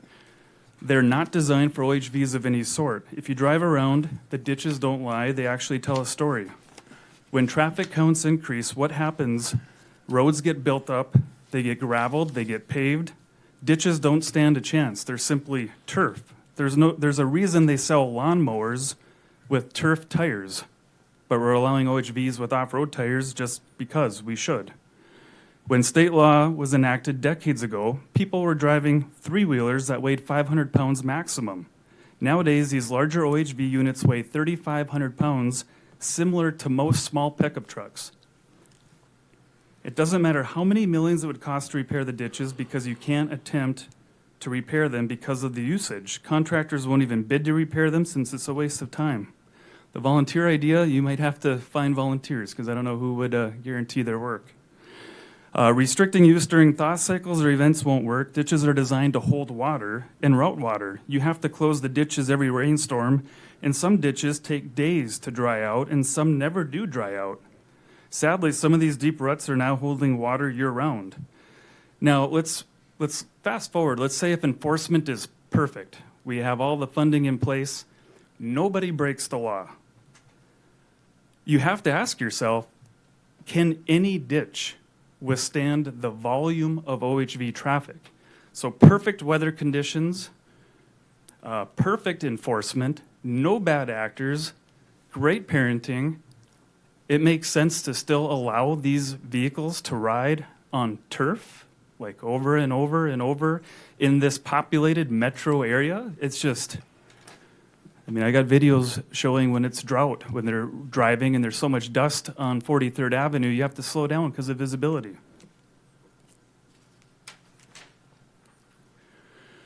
So we've heard for years it's bad actors, certainly part of it.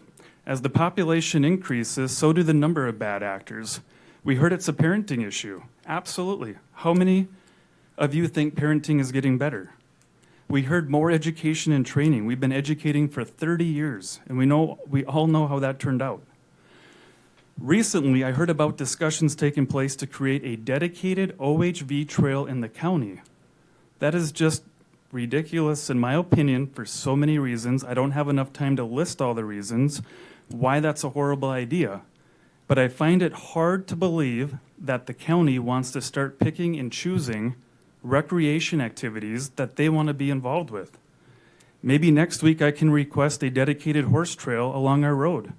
What's the difference? We're all horse owners along our road.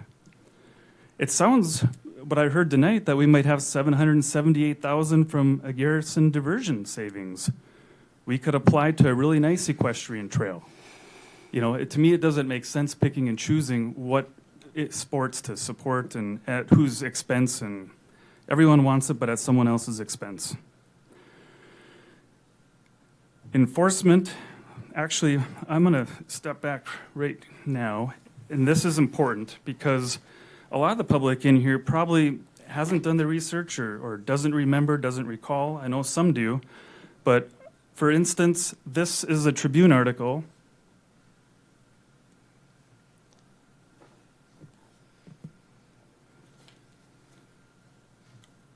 So this is December 5th of 2007. The commission is again pushed to act on OHV usage. Boy, I wish this microphone was closer to the machine. I don't know if you guys can hear me. But what I circled in green is these individuals, they all lived along Lincoln Road. They're getting questioning the allowed use of the right-of-way in ditches. Here's what they're talking about. 4-inch ruts are typically what can be seen. They're up to 18.5 inches deep. Water runoff is an issue. They're undercutting pavement. The county does have easements for ditch right-of-way. The land itself belongs to the owner. When you have rutting, traffic all day and night, it erodes property values. This is an 07. This is 19 years ago.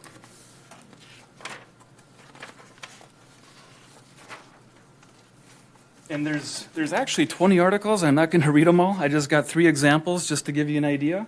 But erosion is a bad problem and have no magic solution. They talk about this expense, and all the commissioners are in here. And here's what they're talking about 19 years ago. Part of the problem is the huge increase in use across the state. Just a few years ago, there were 15,000 ATVs. This year, we're nearly 22,000, and by the end of the biennium, we'll be closer to 30,000. These numbers have exploded. These projections, somebody can correct me on them, but I'm sure we're past that. Okay, I'm going to ask you to kind of wrap it up a little bit, okay? Okay. And then here's an article in 2009 where... I think we got that point. Okay. So they were looking at a solution at the time. The same issues keep popping up and we couldn't do anything. So this is what I have here is for the first time, if you do prohibit the use in the right-of-way, we could actually stop and cite someone, which we've talked about earlier. The highway department could fix projects, etc. This is the thing that nobody talked about. I haven't heard anyone talk about it. But with the county acquiring the easements, we build the roads, we rebuild the roads, we maintain the roads, all with county dollars and county resources. But the state mandated we allow OHVs to use the right-of-ways. How did that happen? That's where the state had overstepped, and the state agreed this past year that this is why House Bill 1346 passed 44-0 in the Senate. It gives the authority back to the county for all the reasons previously mentioned. It's also worth noting that opposition and the media portray this as a Burleigh County ban, which is far from the truth. Riders will still have access to 200 miles of state highway right-of-way in Burleigh County, all at the expense, liability enforcement of state resources. How many times have we heard there needs to be places to ride? Well, there's 200 miles, and I have a map too, with riding places galore. So all these state highway right-of-ways, there's nothing this county commission can do to restrict use in those state right-of-ways. Local clubs could operate out of these small towns, for instance, Wilton or Sterling, located along the state right-of-way. Gas stations would be grateful to see that. Just like people have to haul their boat to water, you can haul your OHVs to these small town areas along state right-of-ways and ride for days, all at the state's expense, maintenance, liability, complaints, etc. And I'm not sure why anyone hasn't brought that up. It's really a state thing that was pushed on the counties. It created problems, and the state is the entity now that could actually solve that issue. So commissioners, the choice is yours. 10-page ordinances won't work, just like no one reads instruction books. The ordinance must be black and white. Burleigh County needs to eliminate OHV usage from county ditches. That's the only thing that can be enforced, and simply, that is why it's the only solution. That is the only thing that will work, and society can move on. And with that, I stand for questions. Okay. Commissioners, any questions for Mr. Fittig? Seeing none, thank you very much.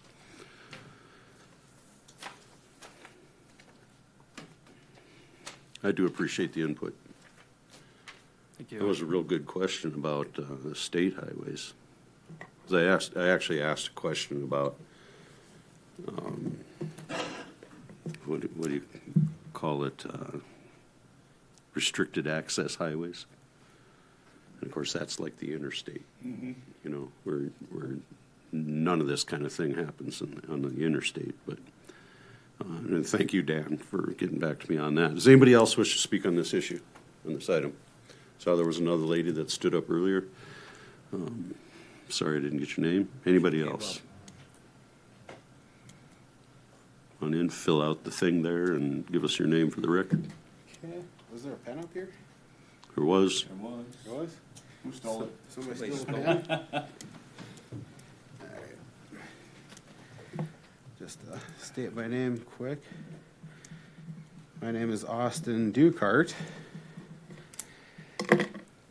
Where do I want to start with this?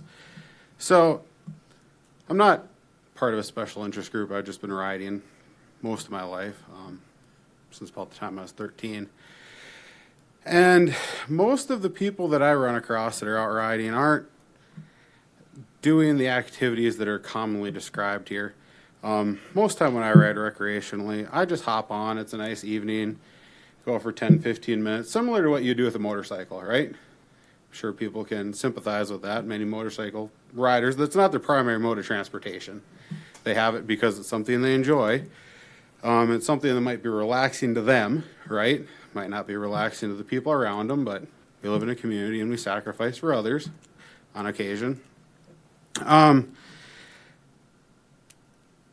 have somewhere around 6 machines. I guess what we talked about, a course, and volunteering, that would be something that I would be open to. If anybody wanted to contact me, maybe have people volunteer from the community to help teach courses. I've been riding ditches enough to know, and just on personal property, what does and doesn't work for preventing damage. I know there's some people, there's some bad actors, they don't care. But I was encouraged to hear about a resolution. I was encouraged to hear about the safety course being brought up. I don't know if that's been discussed amongst people. This kind of fell off my radar. I didn't realize this was a big topic again. Has there been any talk of a remedial punishment? Kind of like, if you get too many points on your license, you got to take defensive driving or you lose it. Has there been anything like that discussed? Has not. Okay. Okay. It sounds like we're punishing a lot of people for the few, right, at this point? That keeps being brought up. So I guess I didn't have much more to add because the things I wanted to add were covered tonight. Do you guys have any questions for me? Any questions? First, I want to thank you for not repeating things that other people have done. I appreciate that a lot. Yep. All right. Any questions? Okay, thanks you. Thanks. Appreciate your input. Anybody else?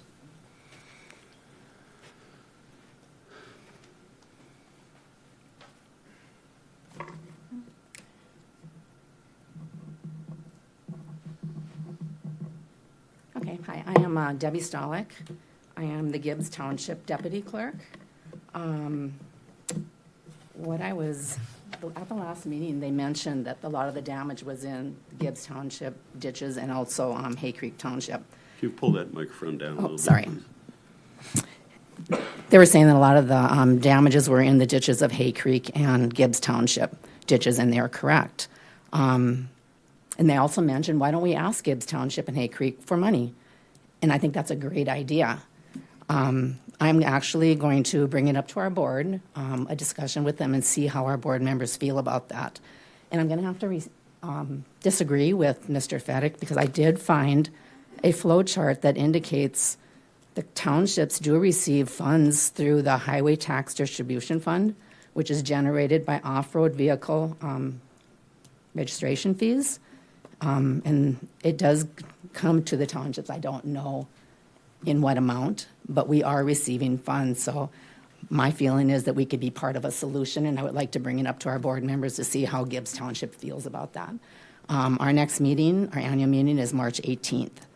I also encourage all Hay Creek Township residents, there's 4,480 of them, go to your Hay Creek Township board members and ask them the question, will you be willing to, even if it's a little bit of money, help fixing the ditches or put up signs or try to be a part of the solution to this. And Hay Creek is also having a meeting coming up March 4th. Their annual meeting is March 10th. So if you want your representation, take it to your board. That's what they are there for. The other thing that I have is Burleigh County is a large county. We are the 13th largest county in North Dakota. Within all of the county, there's 103 residents. We have 47 townships. And I guess I'm wondering, with the board, are you aware or do you know how all of the townships feel about this ban for all of Burleigh County? And what I'm seeing is a lot of people don't even know about it. They're not even aware that this is being discussed. So I would respectfully ask that the members of the 103,000 residents, they trust you, commissioners, that you're making decisions for them. And are you going to put your feelings, personal feelings aside and represent those 100,000 residents within Burleigh County? And that's all I have. Okay, thank you. Mr. Chairman? Commissioner Woodcock. I'm glad to hear you mention that you're going to go to your township and decide whether they have money or they should be even contributing to any solution of this. But we got this letter from Mary Rennick, and I'll read part of it. He mentioned all of it, but I'll read part of it. It says, the idea mentioned of our funds being used in a recreational solution for off-road drivers is not a part of our role or responsibility as a township. I find it ludicrous that the general public should be financially responsible for the actions of a small number. And she's exactly the opposite of what you're thinking of. And my thought when I mentioned it last meeting was that one of the solutions we heard was signage.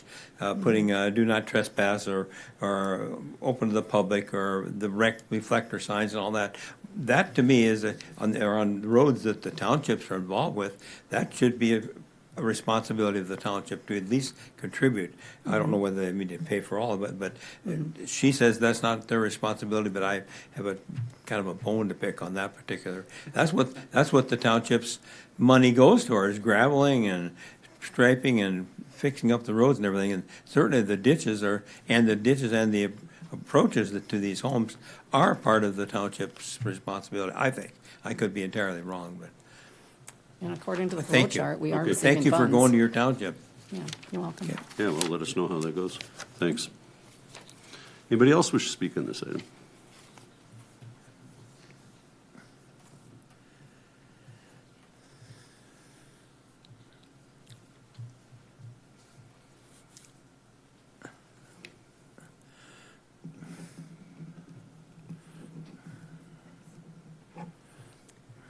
Good evening, Commissioners. My name is Valerie Junt, no relation to Curtis, or maybe it's somehow.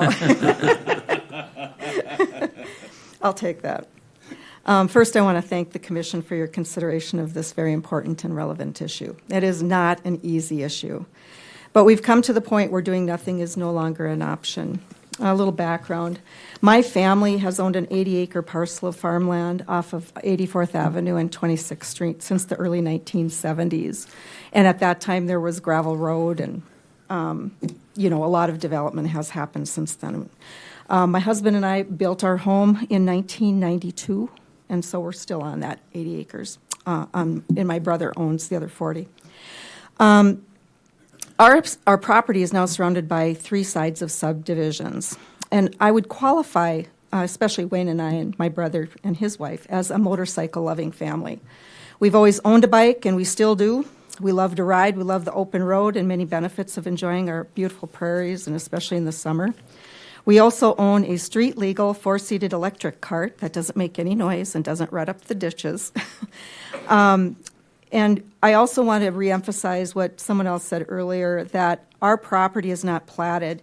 And so we confirmed that our property to the center of the road is our property. Until the last few years, we just really didn't have a problem. But as subdivisions continue to pop up in rural Bismarck, more and more people are moving into the country, and they're purchasing these machines for their children.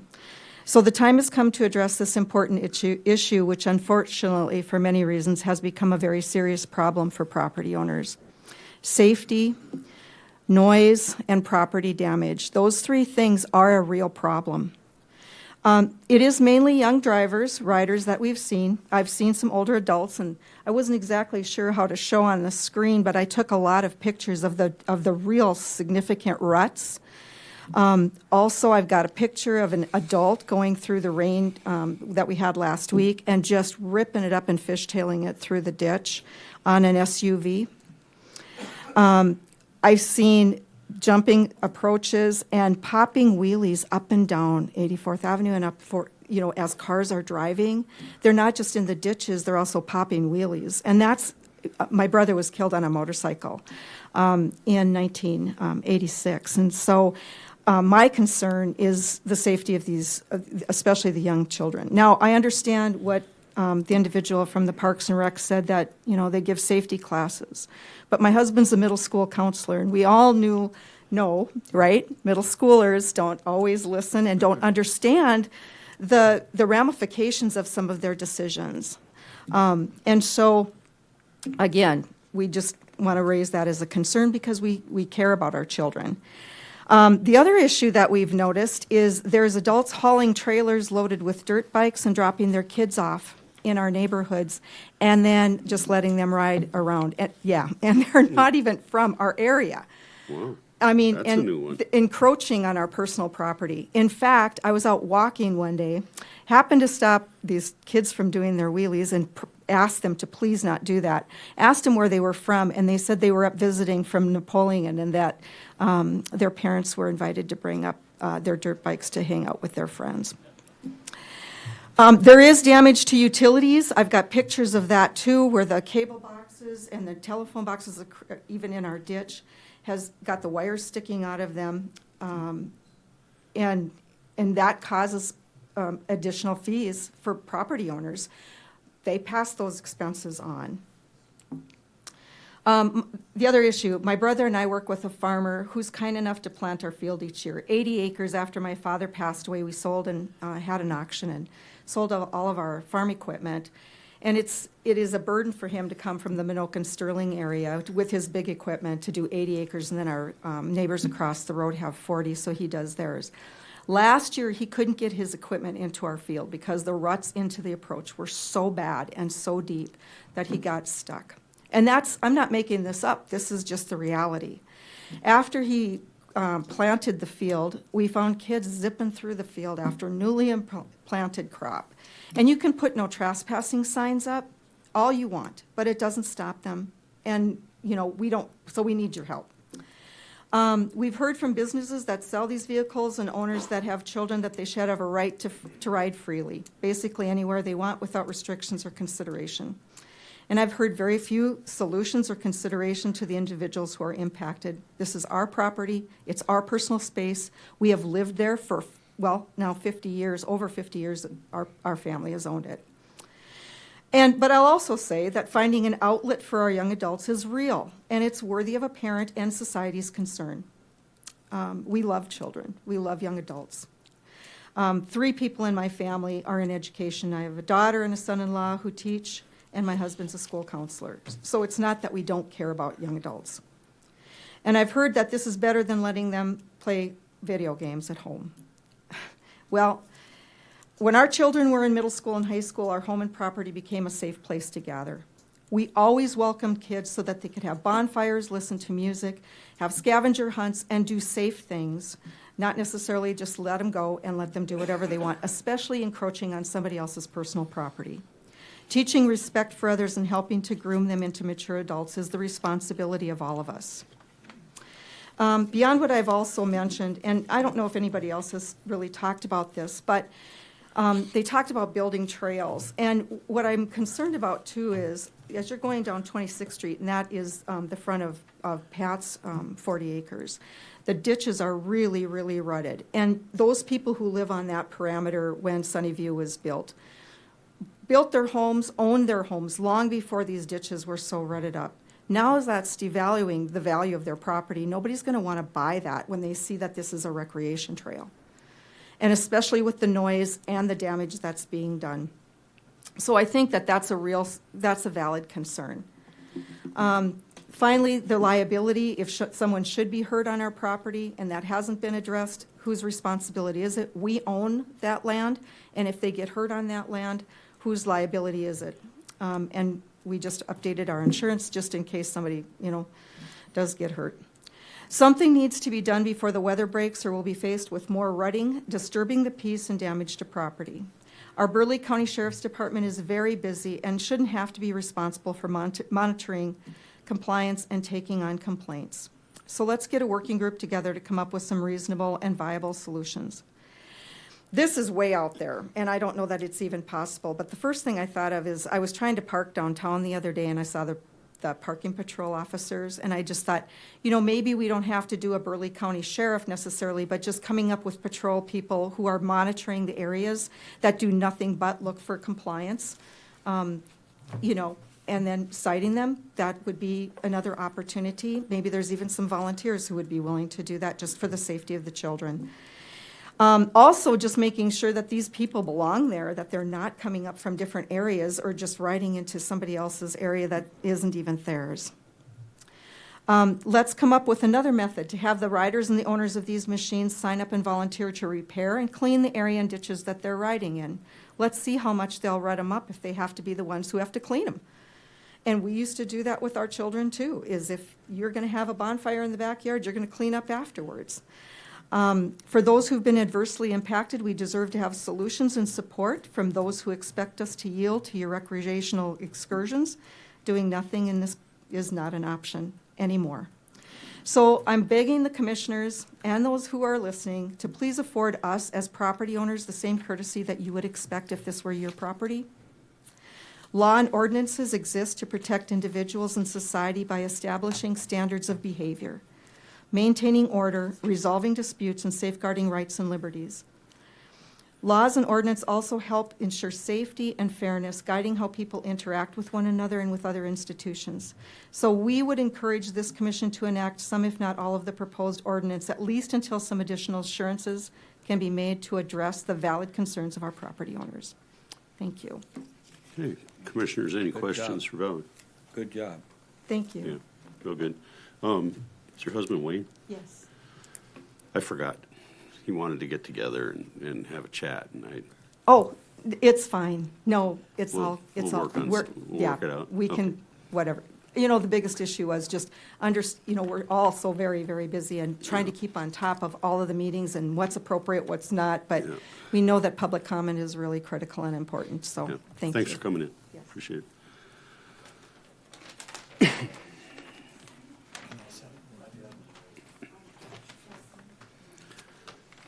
Okay, let me start out, Doug.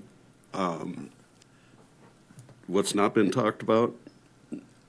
Okay, This try, is try, gonna be and a let's, complete different issue right here. This is within, right in my. I want to hear subdivision. everything you got to say, don't get me wrong, Yeah. I just, let's. Yeah, it won't be as long as last time, Commissioner. Yeah. Promise. Promise. you Well, I that. think we've heard a lot of it. I think we have a pretty good understanding of the problem at this point, don't we, commissioners? Are we going to act on this resolution tonight? No, We have to have a public hearing. And obviously, I think the public hearing would be most likely the next regularly scheduled meeting. Yep. So. Which is technically where we would be hearing these comments and whatnot anyway, but Well, you have to technically have the open hearing or the public hearing first. yeah, well, I think we're on track, so we're good. Welcome. Welcome. Good evening. Chair Bittner and Commissioners, my name is Doug Pearson, and I live in the northeast Hay Creek Township. I want to first thank the parents that shared their story last meeting, the ones that want to spend time supervising and taking responsibility for their kids. If everyone would do this, we would not have this issue in the ETA area. This is one of the problems. If you have kids under 18 years of age, the parents are responsible for their actions. And when laws are broken, there must be consequences for their actions. Neither one of these things are being done, and there is our problem. And I have pictures tonight. All these will be after the home rule charter was put in place.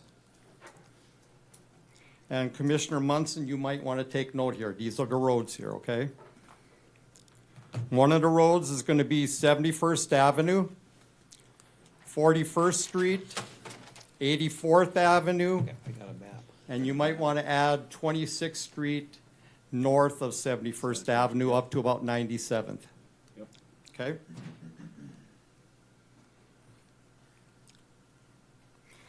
On the east side of 41st Street, there is a 75-foot right-of-way from 78th Avenue to 84th Avenue. That's about a half a mile. Very wide right-of-way. And on the east side, on the south side of 84th Avenue, from 41st to 46th Street, little less than a half a mile, is also a 70-foot right-of-way. Our subdivision is in the southeast corner of 41st and 84th intersection and is the hot spot for OHVs because of our gravel roads in our neighborhood. So I'm just going to go through some of this right here. This is 41st Street right here, heading north that way.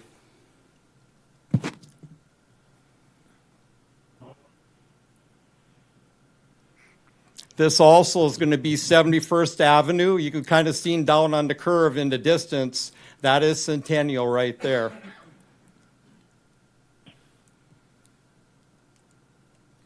This right here is going to be 71st Avenue, 41st Street going north right there. Now, this is a hot spot right there. That's still a 55-mile-an-hour speed limit. And we got kids as young as 12 years old that are up and down that road. And as the young lady was talking a little while ago, there's kids popping wheelies up and down that one too. This here also, 71st Avenue.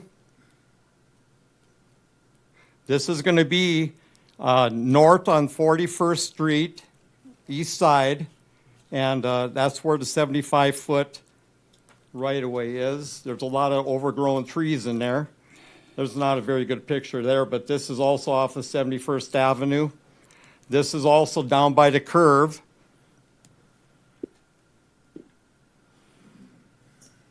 This is going to be on the east side of 41st Street right here. Probably 6 inches right there, easily. Hey, can I stop you right there once? Sure. I want to make a point. Yeah. My son and I, we've talked kind of a lot about repairing trails and whatnot. Go back to that picture. Oh, sure. Absolutely. We talk a lot about repairing trails because we actually do repair trails time to time, and we've built a lot of trails. All the ones that Tony mentioned, I've worked on every one of those trails. But one of the things when you start talking about repairing this, I want you to understand there's only two ways to fix a hole in the ground. Okay, you either make a bigger hole by doing some excavating, or you fill it in. Okay, that's a point that I want to make very clear. I don't want to see, when we're talking about repairs, anybody considering that we're just going to take and blade a little bit of that dirt down and we're going to fill that hole in, because we have machines that do that. That's actually an acceptable thing in the right circumstances, but not in those ditches. I want to make sure that nobody thinks that just blading some dirt down into there from the sides or something is going to be a solution. That's going to goof up every bit of drainage and continue pouring silt down into the drainage. Okay, thanks, Doug. Go ahead. Okay. This right here is off 71st Avenue and Moonstone right here in the southeast corner. This is also going to be off of Moonstone in the southwest corner. There's a gentleman that's going to come up here and tell the story what happened here last fall, okay? Very interesting. Some more damage. Here's some things that we're not talking about. Take a look at this asphalt right here. It's about a 3-inch drop right there easily. It's cracking up our asphalt. Some more right here.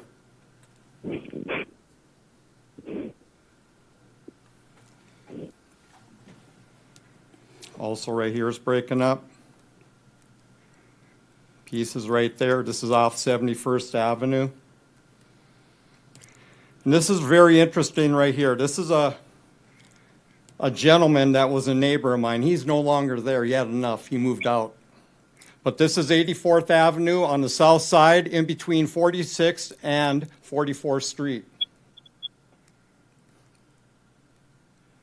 Some more right there.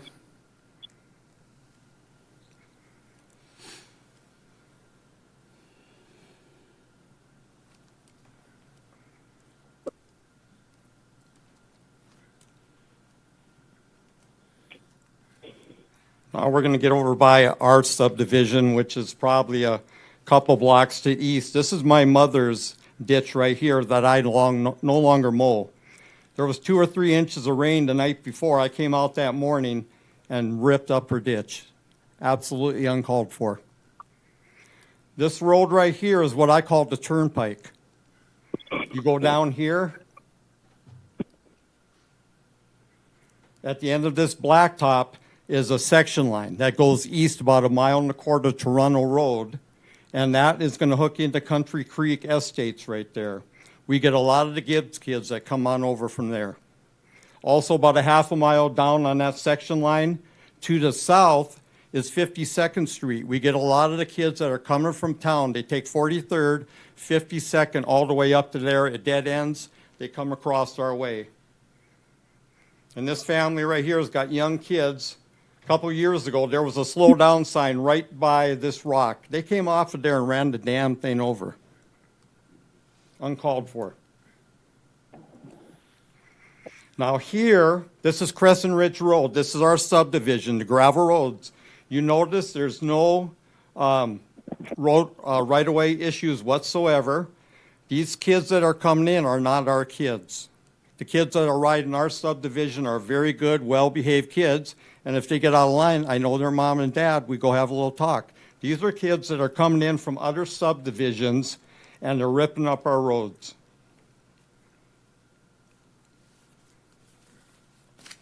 Down around here, this is Crescent Ridge, this is 46th Street. They love to come around here, gravel gets spun into the ditches, and guess what? We hit it with our lawnmower. Oops, sorry.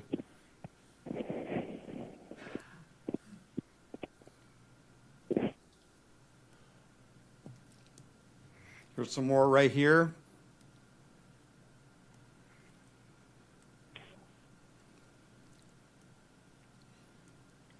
All the gravel, and guess who gets to re-gravel that? Hay Creek Township. This is off 44th Street. And this right here is my mailbox. I got a slow down, children and pets at play. You can see a little attitude right here also. Another shot of that. Now this is going north of my place right here. This is where they get going 40, 50 miles an hour. Right up here, 84th Avenue. Going sideways, you can see up there. Another shot.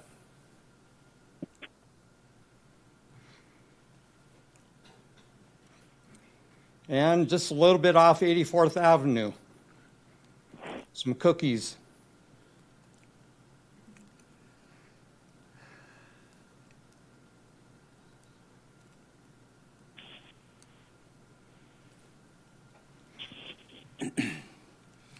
Okay, Doug, can we kind of? Yep, we're almost done here, Commissioner. And right here, we had a service call by a deputy. He came out and he said, you know what, that's not that bad. Well, you don't live there, deputy. I mean, look at that. The base is all ripped up. Yeah, they actually do that on my driveway. And right here, this is what really gets my goat. Slow down, they're on here. You can see the wheel tracks purposely running over our signs. Another one. And Commissioner Schwab, I was on the phone with you last spring. There's the picture right there. That white Can-Am that came through and hit that thing. This kid has been terrorized in our neighborhood for 3 years. It's been going on. The sheriff's department knows who he is. Nothing's being done. How come there's no fines for this kid? Even in the wintertime, too.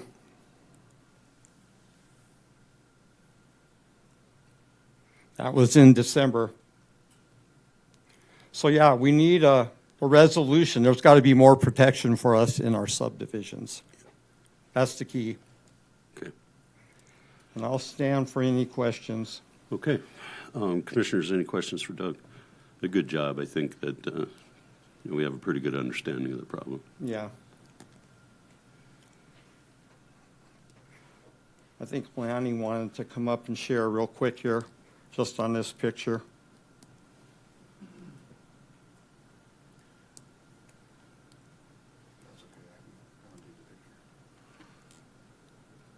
Okay, go ahead and sign in and give your name for the record. Welcome.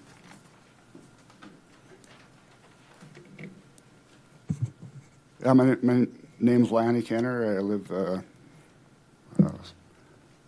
right there. What's that? Right there. Yeah, I live right there. Well, not right there, but Okay. a few lots away. But yeah, my wife was coming home. She almost ran into one of the. I don't know. There's 2 or 3 or 4. Not sure how many motorcycle riders were jumping across Moonstone Lane, in the air, tearing it up. She almost hit one of them. They weren't even watching. She had to hit her brakes, and who's liable for that kind of stuff, And yeah, it's not only just who's liable, Lanny. Nobody Well, I wants don't want to see to run, nobody anybody wants get to hurt, run yeah. over a kid. Nobody, Yeah, I know. Nobody. My own mom, she was driving along the road on 80th Street, And apparently some kid came flying up out of the ditch, and by the time she got on her brakes and stopped, her car was on the ATV's wheel. I mean, her wheel was on the wheel of the ATV. That's cutting her Now, close. she spent her whole life being a nurse, and I know for a fact that she didn't want to see a kid getting hurt. Well, my wife, I mean, same here. I should have said that first, because that's the first thing you don't want is somebody getting hurt. But, yeah, if they do, what happens? I mean, and at that time, the deputies did come out there and talk to them. And so we were on our way back into town, and I could see they were talking to some of them. They had a trailer loading up some. So I'm not sure how many there were, or if anything ever happened. But they sure tore that up in a real short time. Yeah. But that's what I got to add. All I got to add to that. But Okay. something's got to be done. Thank you, Lane. Any questions for Lane? Thank you. I appreciate you being here. Okay, anybody else want to speak on this issue? Come on up. I think he's staff. He's IT. Make it Yeah, he's the guy behind the curtain. Oh. Okay. I'll get up. Never done this before, so it's totally new to me. My name is Darren Schill, and we have a group of typical riders. We ride from south of Lincoln. We end up all the way up by Wilton, Regan. We just 3-4 times a year ride and have a good time. Stop at a few gas stations, have a soda, whatever, sit and visit. I know the trails look bad, but a lot of those gravel roads, that isn't just ATVs or motorcycles. I mean, that's a lot more traffic than that. And I get gravel gets moved off. It's gravel. It's what it's designed to do. As far as when it comes to, like you guys were talking, the fines, rather than stiffening one big penalty, why don't they do a progressive thing? So somebody that makes a mistake gets penalized. If he doesn't learn by the second time, then you double it. Third time, it gets impounded. And you stiffen it as you go versus just a $200 fine, because a lot of these guys, $200 ain't nothing to them anyways. You know, you got to make it where they learn from it. You start going. Start going. Start going. Am I echoing? I heard something, but I don't Not know sure what it that was. I think Commissioner Bakken, are you okay? Yeah, I just got DMA back. I'm trying to shut my phone off. All right. I'm pretty much done. I like I said, we ride and we don't do it a lot. I do see trails that are bad. We try to avoid. You know, we slow down. But like Fedeg had said, that when it's wet, stuff's going to get tore up. I mean, if you're going to rot on it and stuff, we just try to slow down. Mr. Chairman. Well, that's not working. Commissioner Woodcock?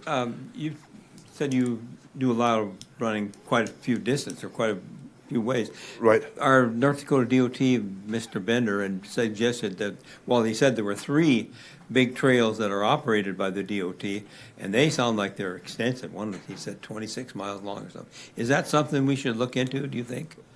Well, we got to have something in Burleigh County. Right. Everything's in Mandan or Pemina Gorge. I mean, we ride there. We ride up in Bottineau.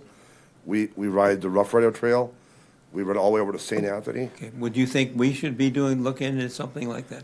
I don't know. I've never heard of them before, so I don't. Are they old abandoned railroad tracks that they started to use, or what? But that sounds like a good solution to provide some more places to ride. It would be nice to have it. I mean, losing the ditches would be tough because sometimes you get your machine back from getting repaired. You really don't want to go out to a trail system and have no access to get it out. Right. You know, to find out it's going to break out. Okay. You know, it's not easy pulling those things out, and when you start Chairman? pulling them, they tear up things too.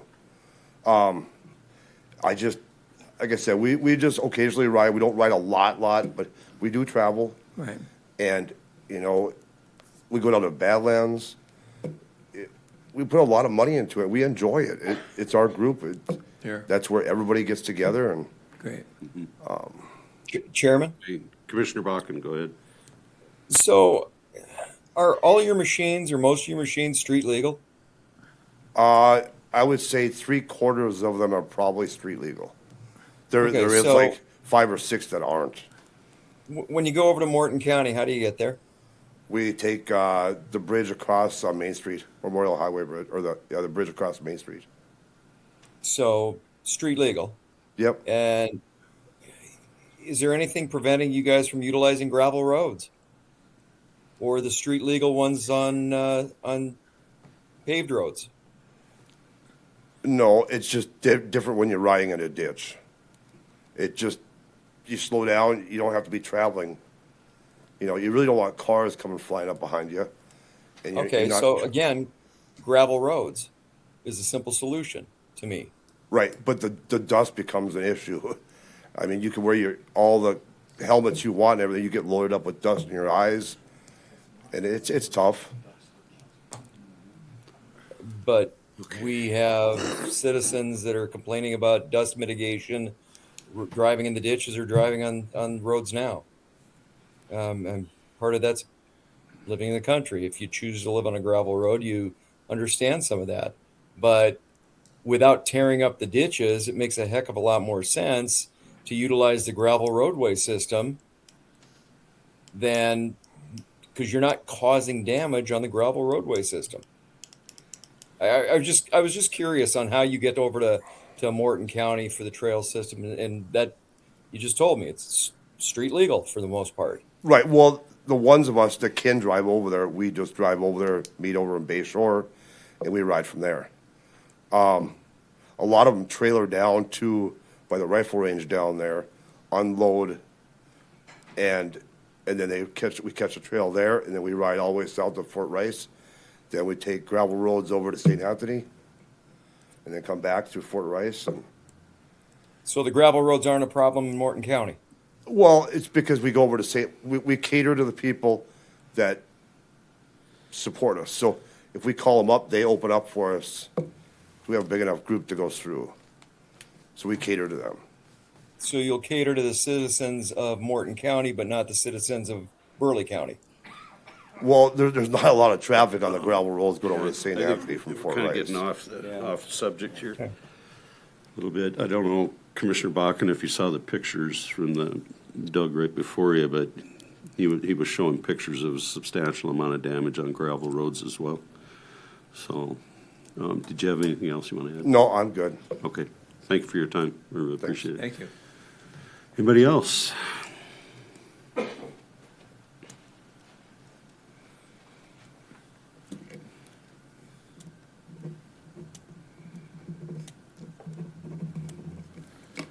Good evening, Chair Bittner, Commissioners.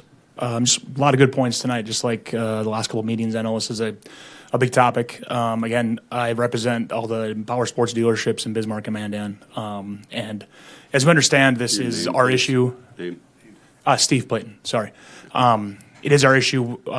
We want to be the ones that help mitigate, help. First to say, I want to make sure people understand in the room, as dealers, we don't want to see property damage or people get stuff wrecked, right? We don't want to see that. Much as like auto dealers don't want to see that also, right? It's the same kind of thing. I thought we had a really productive meeting with Commissioner Munson, Sheriff Lieben, in talking about the topic and where it can go from here. There's a lot of good things. We talked about a couple situations that maybe could be presented, maybe a time period restriction, right? A lot of the issues in these ditches are from when it's wet periods, again, 55 degrees in beginning of February becomes a big issue with these ditches as far as the damage done and what can happen. So maybe a December 1st to May 1st season, which as Sheriff Lieben noted too, that'd be an easier part of enforcement for them. In those periods, there's nothing. In between those periods, they still enforce it. I really think there's a lot of opportunity between the state and the Sheriff's Department to work on some funding to help with that. And I think that I would lean on your resources, I guess. Coming out of that meeting, Sheriff Lieben felt very confident that just like the desert, just like the river, if we really enforce this thing, because the more we hear, outside of the damage, we know that's an issue, right? And that's something we talked about at the meetings, partnering with some local corporations to look for some help as far as equipment dealers or things, right, for some things. I think Tony with the state could definitely help us out as we talked with SND. I know it's not for snowmobiles, but since the snowmobile trail is on a lot of it already, we can do some repair. And I'd really be curious to see what Commissioner Munson gets for emails. I know Doug's pictures, we all seen the damage up there. We drive by, see the ruts, right? I would be really curious to see what he's going to get back for feedback. Maybe out of all these periods, some of those people, some of the damage maybe Doug has pictures of, are those owners that live in those properties. That could be possible. Maybe it's not. Maybe I'm wrong. I'm just saying that could be. Some people have kids that live there, right? So if he gets a lot of emails, obviously we know there's a lot of issues we need to fix, and maybe that's something we can get together with the state, with the entities, and work on making them cleaner, better. I don't know. This could be out Bittner. I get it, Chairman Bittner. It could be a total big thing. I get it. I understand that, but it's avenues we're talking. I guess I would ask that you guys lean on your resources. Sheriff Lieben, I think, had some good points to enforcement and how if we enforce this baby and give it a try, I think there's some good avenues. And the noise of this already, I think, will help with some of the, as we call, the bad apples of jumping the approaches super heavy. We talked about maybe putting possibilities through the future of some stop signs before the approaches. We can't put them on the approach, before the approach in some of the problem areas, and things like that. And if we see things happen, I mean, that's enforcement can help take care of that. If they're around more, I think there'll be less and less of that. I'm not sure, but again, I just want to make sure people understand we don't condone property damage. We don't see that. We had a great conversation. I think we're going to look at digging into some of that RTP if we can, like you talked about, Chairman Bittner. I know there's a lot of avenues there where we can get some money from the state. I just worry that even if we find a riding area in the county, it might alleviate the pressure, but these aren't weekend warriors as he is riding in these areas as much, right, as their local kids that live in these subdivisions that are riding in these areas. I live in Mandan, and I wouldn't come over to Bismarck to ride in those ditches. These are local people that ride there. So even if we make a park, a riding area, expand on something, I worry that it still won't necessarily solve this issue. That's where the enforcement, I think, comes in. Maybe a ban, a restriction of December to May. Nope, can't go. It's too wet. Can't do it. Is one of those things. So when maybe help, that's just some of the things that came out of our meeting, and I think this has sparked a lot more conversation. We, as dealer groups and special interest groups, unfortunately can't make stuff happen overnight, and we have plans going forward, I think, and good conversations. It's going to take a little bit of time. So, and I'd stand for any questions you guys have, I guess. On Commissioners, any questions? Thanks for your time. Appreciate it.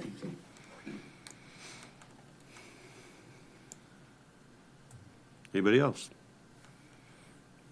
Anybody else wish to speak on this topic? Going once. Anybody else? Okay, we're going to wrap up that subject. Commissioner Schwab. I want to make kind of a statement here that the damage that I've seen out there, and we have two engineers back here, can tell you volunteers aren't going to fix that. That's going to take equipment that volunteers don't have. The other thing is, a lot of this damage is done in low spots, and you have to have proper flagging and signage for the safety. Don't count on volunteers. It isn't going to happen. If we let them go out there and do that and call them county volunteers, we are liable. Somebody comes over that road with a heavy truck, loses brakes, plows into the volunteers that got their vehicles parked there and their Bobcat out there. Who's liable? We are. Just remember that. We have the same problem with the people doing the weed control. We can't let them out there. We have a problem with farmers that send us bills because they moved the snow because we couldn't get up there. Now, we didn't tell them to move the snow, but they moved the snow and the gravel into the ditch. But the main thing was there, and I'm a farmer, so I understand what their deal was. But the main thing there is they don't have the insurance, These volunteers wouldn't have the proper insurance, they wouldn't have workman's comp, and they don't have the proper safety equipment on their vehicles. Not to Count mention it they out. don't have the training on how It's to do the not work. gonna work.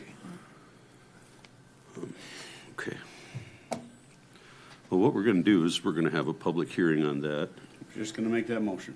at, well, I don't think we need a motion, Don't need a because we read the title, that's what it says in the thing, so there'll be a public hearing at the next regular Burleigh County Commission meeting. And we'll talk about any necessary changes or anything else, and I would encourage people, because there was a number of people that had mentioned to me, well, I haven't read the thing, I'm just against it. And I'm thinking, well, you might want to read it, so you understand what it is that we're talking about and whatever. So I think that this will give people an ample opportunity to have input. And I really want to thank everybody for taking the time to come in and share your thoughts on this issue. It is a tough one, and I think we'll make some progress. Anything else for the good of Burleigh County? Chairman, if I could get clarification, it's going to be a public hearing on the ordinance or the resolution? Both. Okay. Because there's two separate titles, so we're going to talk about both.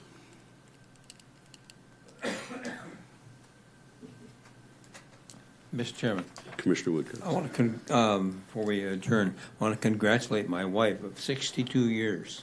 Woo! 62 years. You know what? I think that should Don't give her clap for some. me. I think she should get some kind of gold medal there. She's got enough gold medals. Congratulations. But anyway, 62 years. I really. Congratulations. She has That's to awesome. be a saint, because She is. sometimes She's going to heaven you're right. staring at me, I can't handle you for 2 hours. Thanks for your support. Thank you. We are adjourned. Thank you.